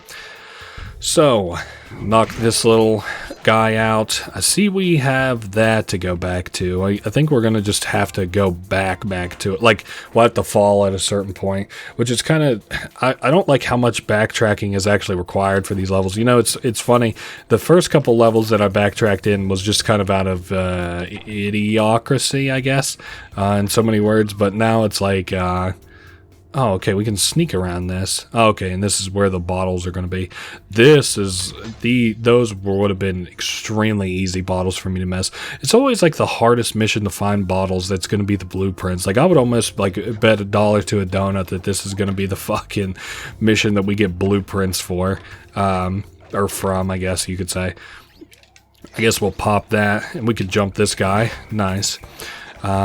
So we're at 7 out of 25. I'm hoping that's a good bellwether for at least sort of semi how far we are through this mission, because I don't know. This mission, I'm not really feeling it right now. I see we've got some more spotlight joints to do up here as well. How close are we? Fairly close to getting caught. I think we could kind of use the midpoint there, but I might not even have to. Is that going to turn it off? Okay, I thought that was like actual guards that were over there, not just spotlights. Oh, holy shit, look at how many enemies there are in here. I think we can whack them and they'll like get knocked down. Or maybe we jump up and whack them. Whatever. Not that I necessarily need to worry about these enemies. I thought they like jumped down and were like trying to fight you and stuff. Maybe at a certain point, but this is what I'm going to consider in my mind anyway to be getting the jump on them. Whatever, fuck it. We've got safes. I believe I've seen a couple of down here. No? Alright, what about we'll just speed things along. I've got the fast power up anyway. Man, I'm kind of not feeling there not being any safes down here. That's rather odd. Whatever. Very cool aesthetic here in the Panda King's stuff. It's kind of cool in the third game how you can learn how sort of tortured the Panda King is, and like he doesn't really have like great motivations for things, but he does have a pretty good motivation to turn good, which I think is really cool. So that's going to be a later joint, I'm pretty sure. The like string that I saw attached to the ceiling there.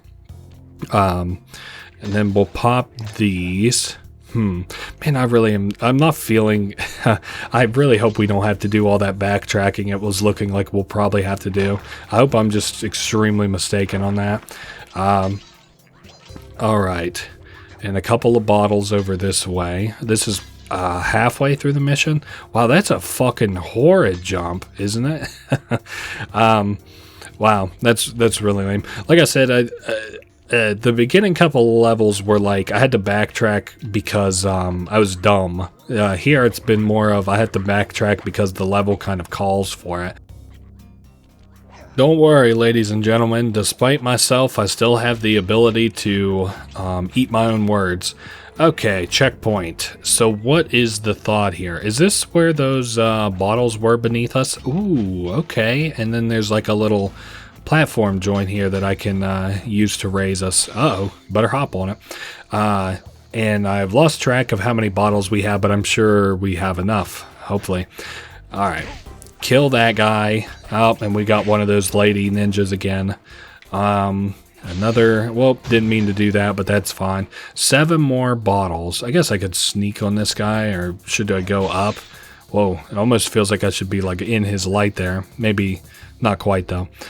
Sneak behind him, get rid of him, pop these bottles, so that leaves us with 5 more to get.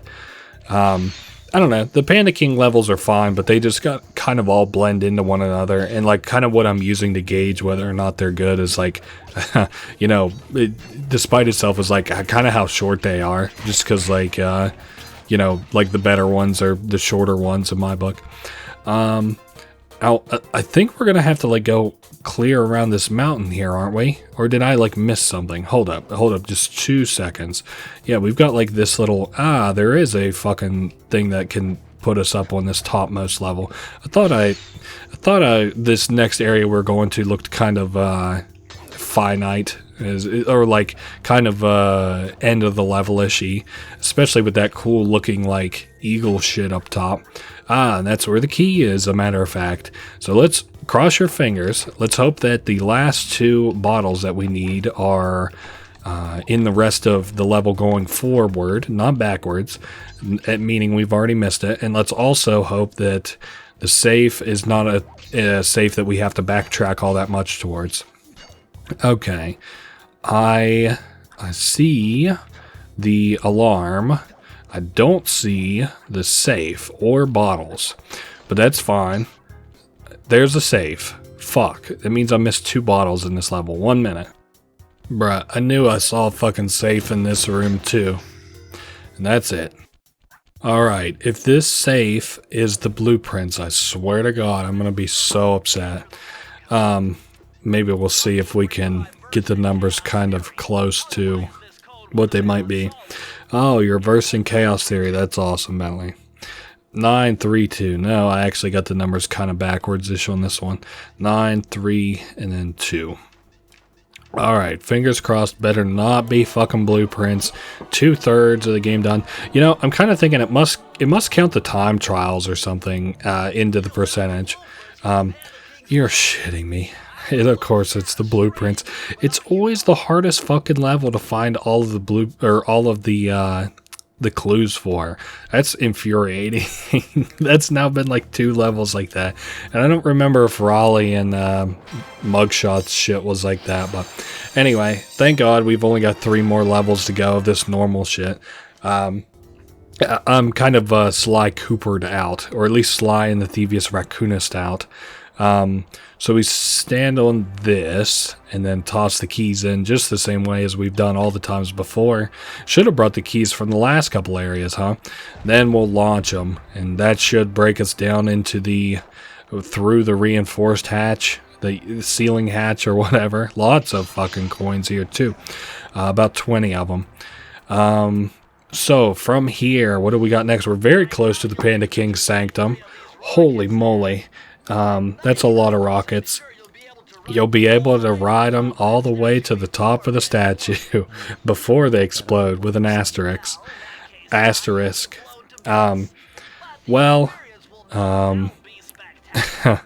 Bentley is poking a little bit of fun here. 7 keys, 3 more levels. Hopefully one of them is a mini game. One of them is going to be a Carmelita, so that isn't going to be too bad, I guess. All right, I think we could go around and then behind this guy. And trust me, I'm not the biggest fan of just sneaking up on him. Maybe I should have done that. It kind of looks like a snake's mouth a little bit, or a cave or whatever. A desperate race. Is this another? This ain't another race mission, is it? With Murray? No. Damn, no face in the ice cream. Well, I guess we're racing. Is this Yakuza shit? Oh, shit. Hey, Murray, you gotta keep your energy up. True. Monkeys are everywhere. Bugging them to race him. You know, I'm surprised they didn't try and, like, say, like, oh, it's the Yakuza. But that culture wasn't really that prevalent, at least here in the West, until some more modern games like the Yakuza and the Kwame and shit. Okay, keep clear of those icy patches. That's the first time it's ever had me hit a button to progress time or progress dialogue. Okay, I don't remember this one being as hard as the other one, but hopefully that is memory meeting reality for the first time in one of my Let's Plays. I see it's been kind of neck and neck so far, and I'm hoping that, we continue doing as well as we've done already, because on lap 1 we're already in second place, which is incredible for us. No way to distinguish the cars this time, so no mariachi bands or anything funny like that. Maybe they were getting semi to the end of production here and they were like, you know what, fuck it, just use what we got, we'll just use all the same car. But to be fair, there's a lot of personality in the environment, so who knows. Got some more nitrous. Seems like this first guy is really going to be the only guy that I'm going to have to contend with very hard. And as long as I have kind of traction going into those icy slides, we are a-okay. Otherwise, Okay, one more lap. We're right on this dude's ass. As long as he doesn't just completely starve us of nitrous containers, we'll be just fine. Wow, we're kind of set to pass him. I'm not going to have traction here, though. Okay. We'll knock him out of the way. Quick turn left. Nice. And then I'm going to hold nitrous, at least until we hit bad turns like that was going to be. Here, I think I'm good to hold nitrous, maybe. In case, I want to hold it in case we run into trouble or we get tight corners like that. Aha, very nice. We did that the first try, unlike the first driving mission. So kudos to us, pat yourselves on the back. We did it the first time. We got 2 more missions to go, one being Carmelita, and I don't remember what the other one is. I can't imagine it's too convoluted. We already knocked out the Ninja Academy and the Gunpowder Refinery or what the hell ever all else. So 2 more regular levels and then a boss level. Okay, so we could go that way. Is there any... No, this is the way towards like progression once we have all the keys. So maybe we'll... Can we... I can't get up there like that. We'll have to... There we go. I think we'll do this one here first. Oh, nice. It's one of these like hovercraft missions again. I couldn't imagine that this would be too convoluted, right? Oh, nice. He's firing into it himself. That's very funny. Rapid fire assault. Well, at least we know the last 2 missions aren't going to be too big a pain in the ass, at least. Shut up, Bentley. We just did this, bro. Yeah, I can't imagine that this would be too complicated. I don't, man, we're like I'm clear out of things to talk about. Man, maybe I should have just prepared like literal trivia. Let's see. I guess maybe it's just to have something to talk about. You know, so I was talking about like games that kind of like semi-killed the franchise, which I don't necessarily think that Thieves in Time did. It's just the fact that they never produced another game really that killed the Sly Cooper kind of genre. Not even killing it. Like, it's still got a devoted fan base, but like, you know, it's never going to receive like the attention and care something like you know, again, The Last of Us did, or is currently getting anyway on the PlayStation's itinerary, which is kind of crazy because I like as many exclusives as PlayStation is kind of not sold out, as in like, oh, you know, they weren't supposed to do that, but like the Spider-Man games, the God of War games, like as many exclusives as they had that like are no more, they still have shit like the Sly, Ratchet and Clank. Well, I think Ratchet and Clank's not so much anymore, but I think you can get one of them on Steam. Sly, Ratchet and Clank, and the Jack and Dexter games. It's like, you know what, I'm surprised that they like don't kind of lean into that, especially since like console wars are almost coming to an end. I think like you know, it's really going to be about who can make kind of like the best, like it's no longer going to be about exclusives on that front. It's about who has the most affordable console, and then like probably like online accessibility second to that. Like, you know, is it free, how much does it cost and stuff. I guess we're going down, and we don't have clues, obviously. It's going to be about... Shit, there was one more thing I was thinking that it was probably going to be about in the console wars, like what's left of them anyway. Wow, I'm getting my ass thrashed in this mission. And they're celebrating by babying their monkeys. I don't... affordability. Oh, and then like kind of like the general quality of the thing. Like, my thing with the Xbox Ones is like any games that I ever have seen played on an Xbox One do not run well on an Xbox One at all. So I don't know. I think console wars are kind of on the way out. I haven't really seen anybody have any real trouble with PlayStations. I think they were having a fan issue, maybe in the latest batches of PS5s I heard something about. But otherwise, like, as long as they get their games out and they're playable and shit, like console wars as far as exclusivity is pretty well over. So I don't know why to say all that yapping just to say, like, I don't know why they don't lean into like these, which is pretty well all that like PlayStation really has left. So one more piece of the Thievius Raccoonus, or page anyway. And how many... Oh, we have so many bottles in this mission.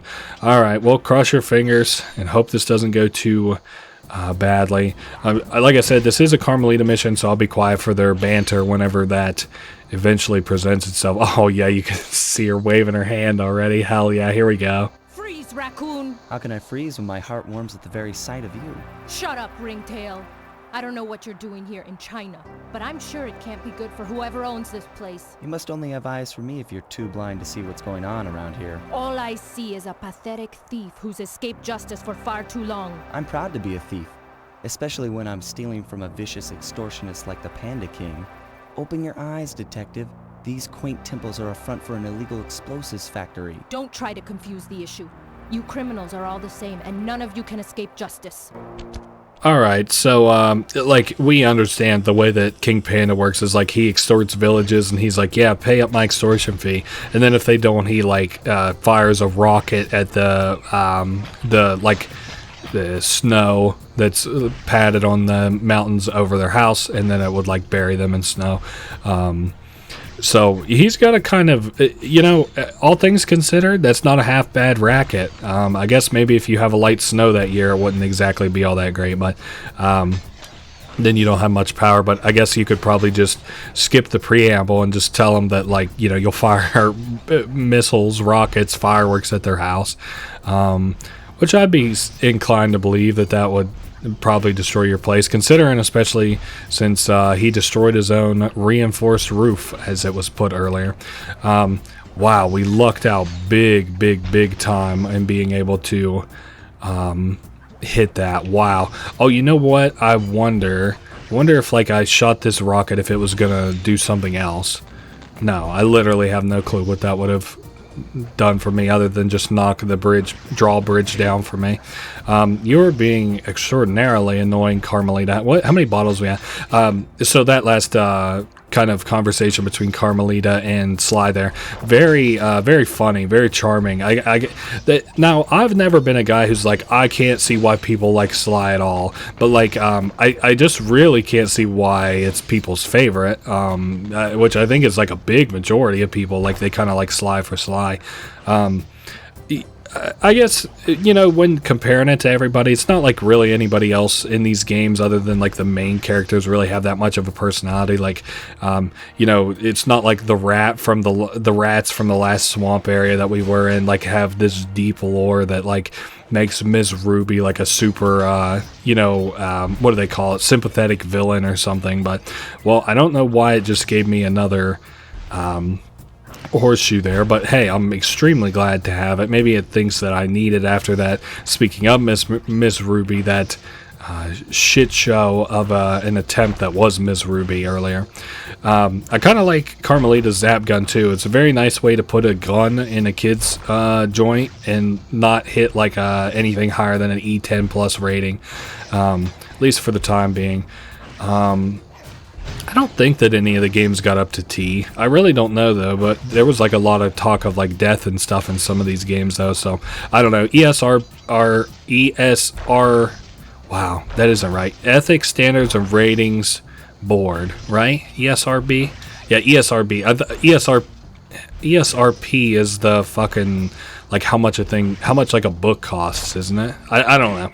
Anyway, ESRB is probably one of the biggest fucking shams that have existed. I kind of feel that way about both that and the FCC. Now, I think I don't know. We're not going to get political on that, actually. I just decided. But needless to say, it's kind of dumb, I think. Let's dodge these hits here. Yeah, and I think generally people sort of feel that way about the FCC just because, or at least most people who would like say watch a Let's Play or whatever. It's like, you know, do you remember like fucking Hassan Piker with all that net neutrality? Wait, written in OWL dialect. We'll have to come back and wait. We have to meet and defeat the bird who created the OWL dialect. So I'm going to have to come back to that posthumously after we beat something, I guess. I guess we're lighting off fireworks here as well. I don't know. I think his name was Hassan Piker. Watch your back, Cooper. When you least expect it, I'll be there.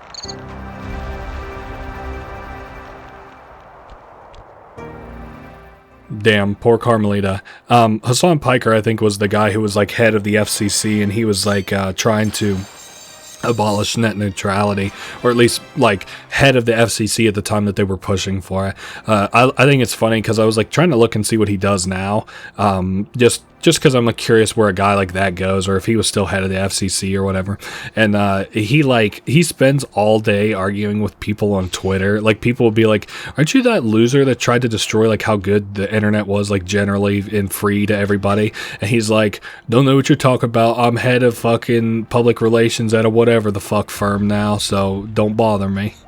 See that ring on the bundle of fireworks? Hook onto it with your cane to hitch your ride. Alright, so we will have another cutscene here with King Panda. I see you carry Cane of notorious Cooper thief clan. Have you come here for revenge? To steal back the Thievius Raccoonus? That was my plan at first, but now I'm more interested in putting an end to your avalanche extortion racket. Why should you care if I bury a few worthless village in snow? You are a thief, just like me. No, that's only half right. I am a thief from a long line of master thieves, while you're just a frustrated firework artist turned homicidal pyromaniac. Insolent child. You shall pay dearly for your disrespect. Still, to honor your Cooper ancestry, I will send you to your doom with the beauty of my new firework technique, Flame Foo. All right. I think we're just dodging attacks until we can close the distance between him and I. He is, I don't know, I think he's kind of deadly-ish. Or you know, like, we can only be hit twice for this fight, so of course he's kind of deadly-ish. I don't know what all else I was saying. You know, Panda King is like a cool kind of enemy. He's like, he oh shit, I don't know how to dodge that. Okay, so he's going left and right whenever that happens, right? So we can dodge by doing that. Perfect. It looks like he's adding a new dimension to, or a new sort of technique to his strikes whenever. Okay, how's that gonna work? Oh shit, he just straight up beat my ass, dude. Well, we'll skip through your phase 3 then. I like in the bottom left for all the boss fights, you can tell they, as we beat them up, their faces sort of change, so that's very funny to me. That's an easy attack to dodge. We need to get clear the fuck away from that attack. Okay, I guess sort of phase 5-ish. Man, his face, look at that, that's a very cute emoji. If the official Sly Cooper Discord isn't using that, they definitely need to. Alright, just a little bit more damage and he's done for. Your skill with that cane is unparalleled. Sly, I did a cross-analysis of the metal used in that high-tech blasting vehicle, and it turns out it can only be found in one place. The Krakatoa volcano in Russia. That's got to be where we'll find the 5th member of the Thievius 5. So get what you came for and let's get out of here. Retrieving the Panda King section of the Thievius Raccoonus gave me a chance to learn about my technically minded ancestor, Otto Van Cooper. Not known for his physical dexterity, Otto relied on vehicles to aid him in his criminal endeavors. Armed with his designs, I was sure Murray would be able to make some cool modifications to the team van.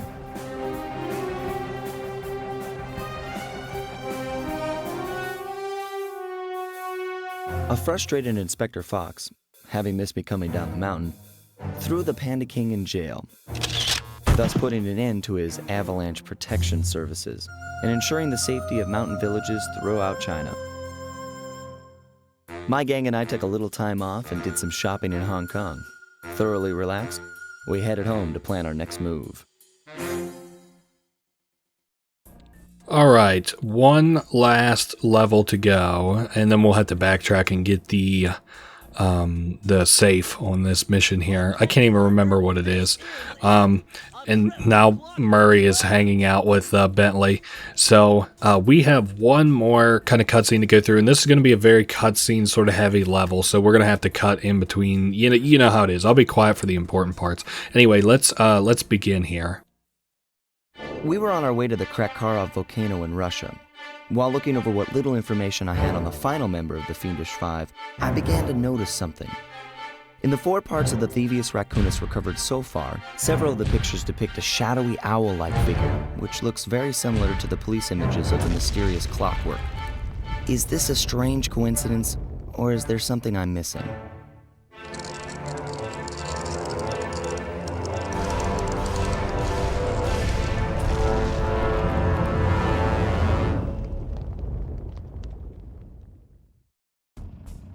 All right, to start things off here, we have a like an on-rail segment. It's really not that hard. We've got mines to pop here. It's just kind of like letting you, get used to the turret that's on top of the van and stuff here now. I would say that this is, excuse me, that this is kind of a difficult-ish area. Like upcoming, I think maybe Sly Cooper fans probably know that this is a little bit difficult. So Clockwerk is holed up in the owl-shaped tower up in the top right. And we got Robo Falcons to deal with, not to be confused with Robo Hawks or Owls like Clockwerk himself. This is a really cool design base, isn't it? I'm gonna pop these rocks because I think they can hurt us. It's kind of hard to know which ones you should even be focusing, and I think it's another physics-based joint, so that's at least part of the reason it's a little bit of a pain in the ass. Yeah, look, then you've got like green shit over there. It's like, what is that, uranium, and then like a radar dish on top of it? I don't know. Clockwerk is such a fucking very cool villain, and it's crazy how they were able to like hit... like capture thunder in a bottle or lightning in a bottle like that so fucking well, and then like just to fucking fumble the bag as hard as they did in Thieves in Time. Not that they had to keep bringing back Clockwerk, but it's like, you told a compelling story for like 3 games, you know, like, just keep it up, bro. I guess I do have some control over the camera, a little bit, and very rarely. We are getting swarmed, says Murray. I'd agree. I don't know which of these are the most deadly out of them. I'm just kind of popping as many as I can. I don't know. This is a cool segment. Like I said, this last little area of levels is like really cool. I'm kind of surprised I was able to beat that in one go. I think we've got like some mini games. Oh yeah, the cave isn't tall enough for the new turret we installed to make it all the way through. So we get the turret shaved off the very top. And we've got a Murray driving segment. To get through the security door, we have to analyze 60 hanging computers, because you know that's what you do with your computers. You just hang them. You don't store them somewhere safe in a server farm. You just leave them hanging from the ceiling in your cave. Okay, we have to run over these computers, 60 of them, and I guess we're probably keeping the... there's only 119 computers up there, so we have to get 60 of these before the fire slugs do. I think as long as we are diligent to do both sides of this, like both get rid of the magma slugs and get the computers at the same time, we'll do just fine. We're neck and neck. 119 computers, how fortunate is that? We need enough code to get the password to this door, and with that we need 60 computers. Like I said, if you do one or the other here, you're gonna like not have a good time. You're probably gonna fail this mission, and I about half assume that I'm probably set to fail it right now. Like I kind of need probably a leg up. We're just barely keeping our head in the game here, with how many computers we're popping and shit. Okay, but now we've got like a sizable enough lead. It also depends a little bit on like if you're getting friendly computer drops. Holy shit, the way that this camera's whipping around, like with me so close to the screen, has got me sick as hell. Knock that guy back. So we're at 3840. We're not doing too bad. We're keeping a dignified lead up on our opponents, and they're closing it at the same time. Maybe I'll just knock some of these guys out of here.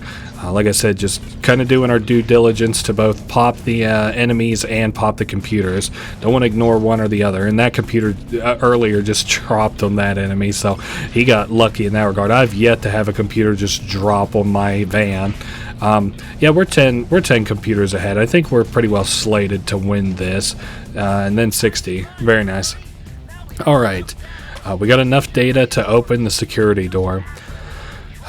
So I think there's only like 5-ish missions, and this is the second one that we've gone through. So time for some Cooper thieving and sabotage. Yeah, really not all that many missions here. Ooh, a daring rescue. Those tiles are booby-trapped! You better get out of there! Hold on, that's Carmelita. She looks trapped. Serves that cop right. She's been dogging us from the start. It's just a misunderstanding. We've got to free her. Are you crazy, Sly? Clockwerk probably stuck her there to trap you. But if I don't do anything, Carmelita's doomed. Besides, stealing just won't be any fun without her. Sly, your ridiculous raccoon logic sends shivers up my shell. But if you're determined to go through with this, that barrel will undoubtedly help, though I have no idea how you'll get up there. Dude, a spire jump here, a rail slide there. I've done this a million times. All right, time to put everything we've learned together. I was quiet there because I thought that was more of a cutscene than it was, but whatever. We're here for it anyway. So, yeah, we're doing like rail sliding and landing on the tops of things and hook swinging, and you know, we're using all of our tricks here at the end, which is kind of funny because this is not a very long. Oh shit. I got shot. Not a very long segment. Now, let me ask you this. Is that... you gotta be kidding me. I don't even see much of a reason to put a bridge there if there's not much of a reason for it. Kind of... Whoa, shit. Okay. Yeah, we don't want to set the alarm off. I kind of need as many freebies as I possibly can, especially here at the end. So we'll break that. Don't have to worry about that. And then what? Oh, we're going to have to use this the same way that we've done before. Gotcha. In that like very first couple of missions there at Raleigh's place. Okay, so we'll have to avoid the spotlights. Oh, and we're being shot at. Okay, phew. That kind of spooked me just a very little bit. There are so many trap spotlights here. And we've already triggered that. That is no good. Okay, kind of just gritting my... we just got obliterated. Fuck. Alright, we're generally back where we were. This isn't that hard of a mission, I guess, whenever I can focus on not yapping. Alright, so pop that, and then we have a cutscene here. Sly Cooper! I should have known you were behind this. You got me wrong, Miss Fox. I'm here to rescue you. You sentimental fool.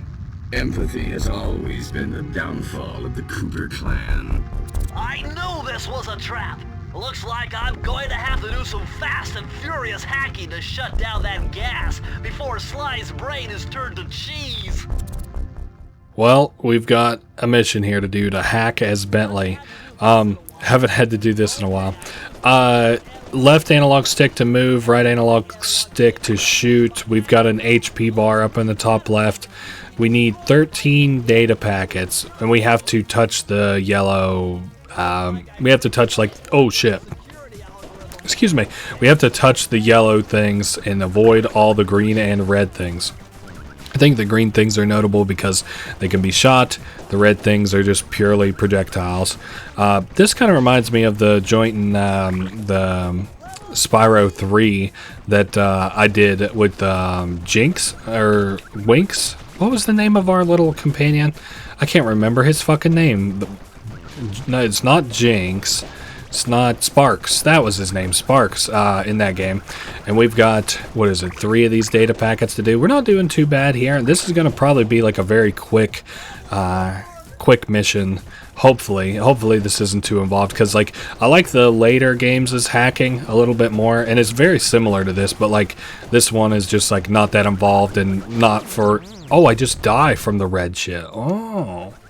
Alright, here we are back at level 4. I'm really close to beating this little hacking segment. It's kind of funny, brother. Oh wait, why did I... Oh, I have a fucking lucky charm. It's kind of funny how many times I've died, and it isn't taking my lives from this segment, so that's probably a bug of some kind.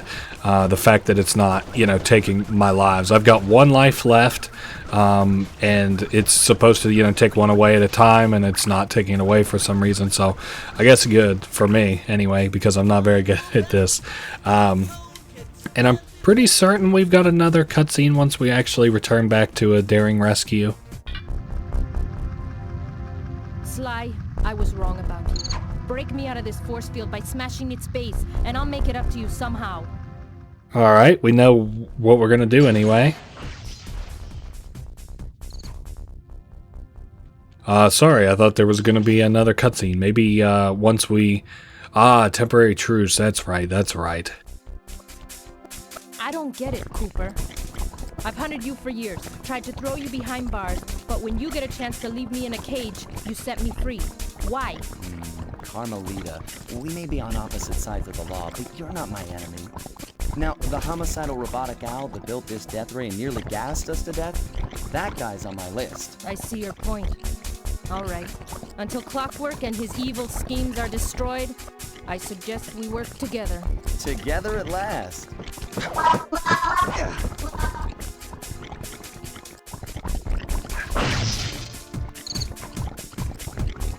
Huh, wait. I need that cane. It's been in my family for generations. Don't worry, Ringtail. I'll cover you while you get it back. If you can, make your way to the top of the death ring. I stashed my jetpack there before Clockwerk nabbed me. Now that we're a team at all, I need to leave your side. Hold on. This truce is only temporary.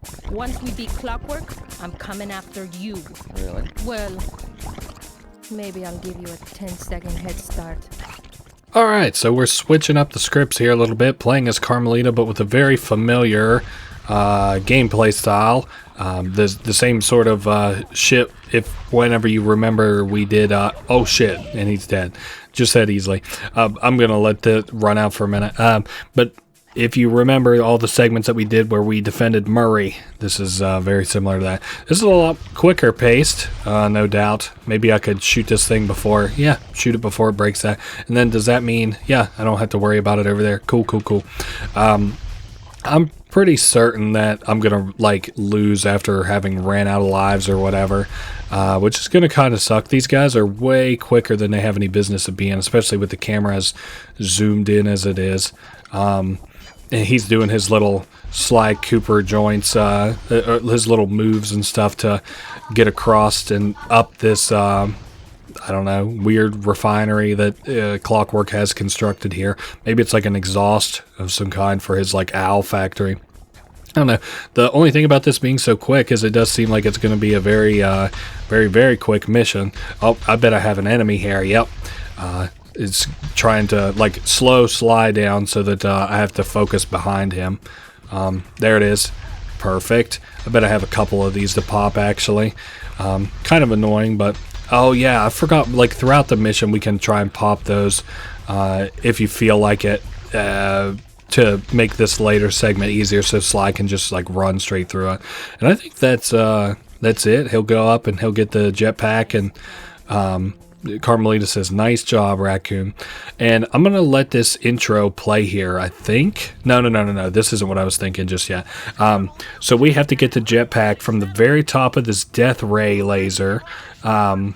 Magnetronic support field for the death ray got destroyed. So this thing is going to start collapsing. All right, we're getting to some of my favorite parts of this, the penultimate, the final, the most exciting parts of this anyway, which include the final boss fight and our climb up this big death ray so that we can get this jetpack and participate in this giant fight against somebody who's been killing our family for generations. We have to be pretty quick. We've got I don't know if you would call it a raising lava floor or a sinking platform that we have to climb. Regardless, the idea is the same. Lava is getting higher and we have to outrun it. We don't have any lives. We don't have any what do you call it, any lucky charms. I don't even think my coins are anywhere near close enough to give us another one. If I was flush with coins all of a sudden, oh shit, man, that lava was coming up quick, fast, and in a hurry. Okay, yes, please drop that, and hopefully we've got enough time to climb up this. Oh man, it does kind of seem like maybe the lava is slowing down in parts. Maybe, I don't know if that's just maybe my mind playing tricks on me or if that's a actual mechanic of the game. Oh boy, we'll go right. Okay, and then land on the pipe. Yeah, we're neck and neck with this lava. We have to be semi near to the top though, I would think. Oh, I had to jump there or else I was gonna get hit by the lava. Oh no, we're cooked. That's it. Oh, all right, I'll see you back here in a minute. Alright, we've got much more of a lead on the lava this time, so I'm not as worried about it, but as quickly as I see it coming up, we still have to, be worried of it, of course. I do think that we're very, very, very nearly to the end. We have to be, right? We're getting up near the top of it, where I can kind of see its shoulder a little bit. Aha, there it is. Now, we have a little cutscene joint throughout this fight, and I'm going to let those play. Okay, that jetpack is easy to fly. Use the left analog stick to aim and steer, and press the square button to fire its rockets. Sly! Behind you! Sly Cooper, you have escaped my gas chamber and destroyed my death ray. Remarkable. You Coopers always find a way to beat me. Always? So that was you in the background of all those old pictures in the Thievius Raccoonus. How old are you? Perfection has no age. What? You're immortal? Revenge is the prime ingredient in the fountain of youth. I've kept myself alive for hundreds of years with a steady diet of jealousy and hate, awaiting the day when I would finally eclipse your family's thieving reputation. Sly! My missiles don't hurt him but seem to create holes in his armor. Shoot into the gaps I create! Okay, very badass on rails type of segment here. Whoa shit, we need to dodge those hits. I really don't have much control over my character between like aiming which direction we're going and stuff, and like where the bullets are gonna go. Yeah, very cool. This is such a climactic boss fight. Very pretty with the cel shaded graphics once again here. It just, I don't know, feels as climactic as it kind of looks to like play and stuff. Having Carmelita's help here and shit's cool too. I think we get more cutscene here as well.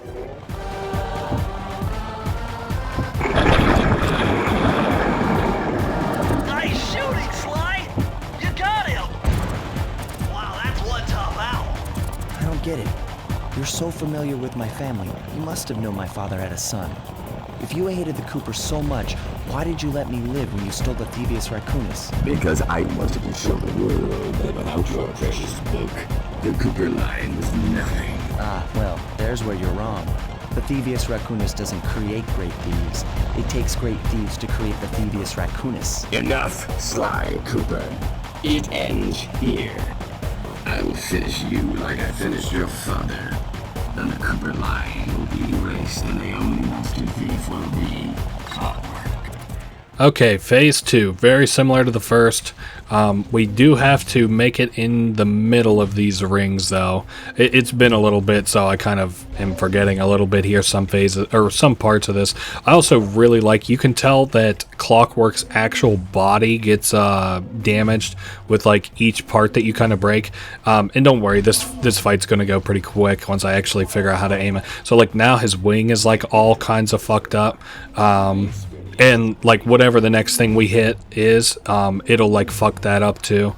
Like the inner part of this wing here, you can notice it gets destroyed? Question mark? It's got a little chip in it now, but I don't know. It is indicative of like, you know, I guess maybe sometimes it works, or sometimes it's true and sometimes it's not. Like there, his face, we damaged a bunch and now it's like really damaged, and like his torso a little bit is damaged as well.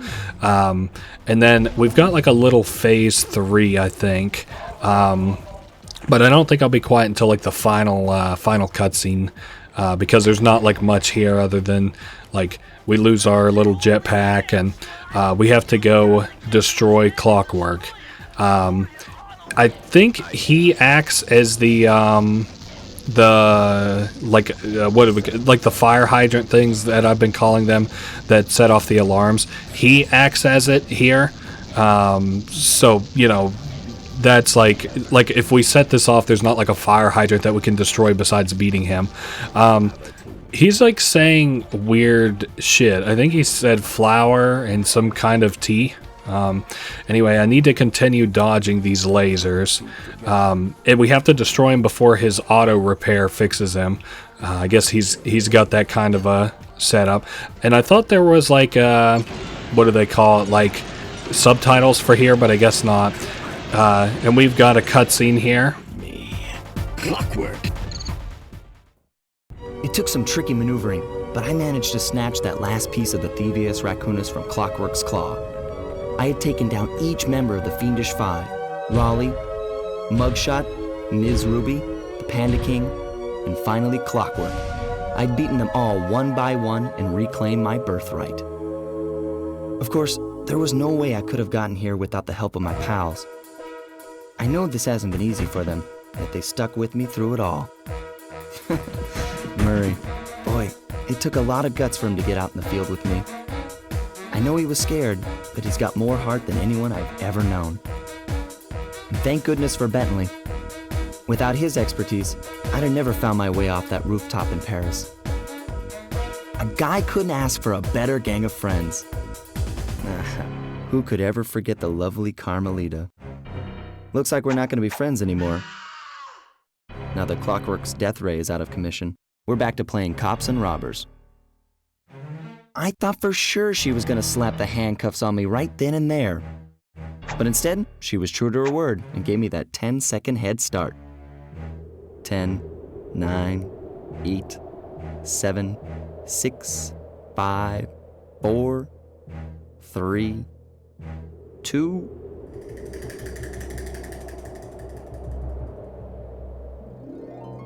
1.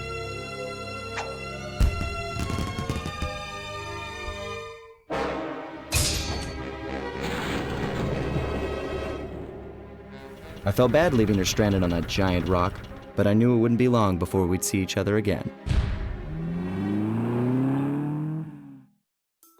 Alright, so very funny end there. The Cooper gang is back at it again. They're in full force now that Clockwerk has been stopped and they have the Thievius Raccoonus now. I'm going to, I guess, go ahead and cut to me back at the safe. Unless I run into anything before then. But me back at that safe getting whatever the last page is, and I don't remember. I'll see you in a minute. Alright, here we are back at the safe. And I guess we'll enter the bulk code. I literally have no idea what this could even be. Unless it's like complete invulnerability. 2, 3, 1. Because then it would make sense. You know, you don't want to get invulnerability before the last... before the last little act, especially since we don't get any more pieces of the Thievius Raccoonus other than this. Colonel Reed Cooper's Time Stopper. What the fuck? Execute a flashbang that will stun all guards in the world? That's insane. I don't know why we got that locked out from us until we beat the last level. It's not like we ran into a single guard. I'm about half interested. At long last, the Thievius Raccoonus restored to its original state. The first time I held the whole thing under my arm since I was 8 years old.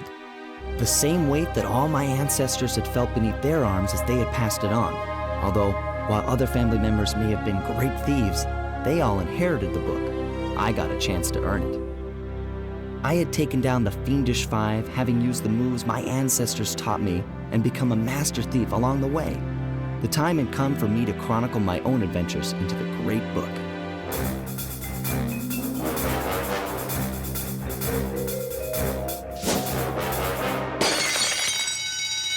This is gonna be fun.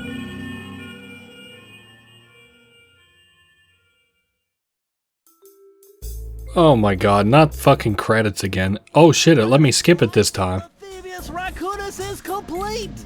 Now, try beating all the Master Thief sprints to unlock the designer's commentary. Once you've unlocked them all, I've got a special behind-the-scenes movie to show you. Okay, so we're not doing that. There's something else I wanted to see here very quickly. Credits, Thievius Raccoonus, 10 seconds. Oh, it's all the way up here at the top. The Tokyo police file. I think this is the secret police file, but like, I don't know, Tokyo, Japanese or something, Chinese. I don't know. It's something I'm going to let play out. We have 100% of the game to my liking anyway. We beat everything but the time trials, and the only thing I would unlock by doing them would be to... unlock developer commentary, which I wouldn't even put into this video, which is like just them, like the making of and stuff. Let's see, all-time favorite game of mine, not the favorite, but a top 20, probably this game in particular.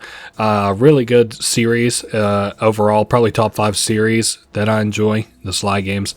Now that we've wrapped the game up, I really don't want to keep you here too long. I really hope you enjoyed, despite myself a little bit. I know this one was a little bit meandering. We brought it back together, though. It was a good, strong start, strong ending, very boring mid part, but that's kind of how this game is on the whole. Expect the other Sly games in the nearest future, probably. I'm in a little bit of a Sly mood. We'll see how I'm feeling coming up here soon. And I have the Tokyo police file, which I'm going to play now, and then also post-credits scene that played as well earlier. And otherwise, I'll see you guys all next week. Later. いやー危なかった。ま、カルマリータちゃんには悪いけど、今回も俺様たちの勝ちだ。このデータファイルがあれば父ちゃんの敵が撃てる。あれはまだ俺が子供の頃だ。よく父ちゃんの膝の上で遊んでたっけ。俺様の一族は代々伝わる義族の家系。そして受け継がれた技をまとめたのがこのラクーナの秘伝書。その洗練を極めた忍びの技だが、そこには必ず守らなければいけない厳しい掟があった。義族たる者、名誉にかけて狙うは悪党のみ、善人からは奪わない。ところが俺様が秘伝書を受け継ぐことになった夜、突然5人のギャングがやってきた。奴らは俺を守ろうとした父ちゃんを、そしてとうとう見つけ出してしまったんだ。大切なラクーナの秘伝書を。奴らは俺様の全てを奪いやがった。きっと中に書かれた技を使って悪いことをしでかすに違いねえ。そして俺様は一人ぼっち町の孤児院に入った。だがここで素晴らしい仲間に出会ったんだ。天才発明家、頼れる相棒ベントレー、そしてマーレ。食いしん坊でちょっとドジだがまあ憎めない弟分さ。仲間と一緒に俺様は父ちゃんの敵を討ち、そして秘伝書を取り返す。クーパーの名前に恥じない義族になれるか、それとも失敗してご先祖の顔に泥を塗るのか。さあ俺様たちの運命はどっちだ。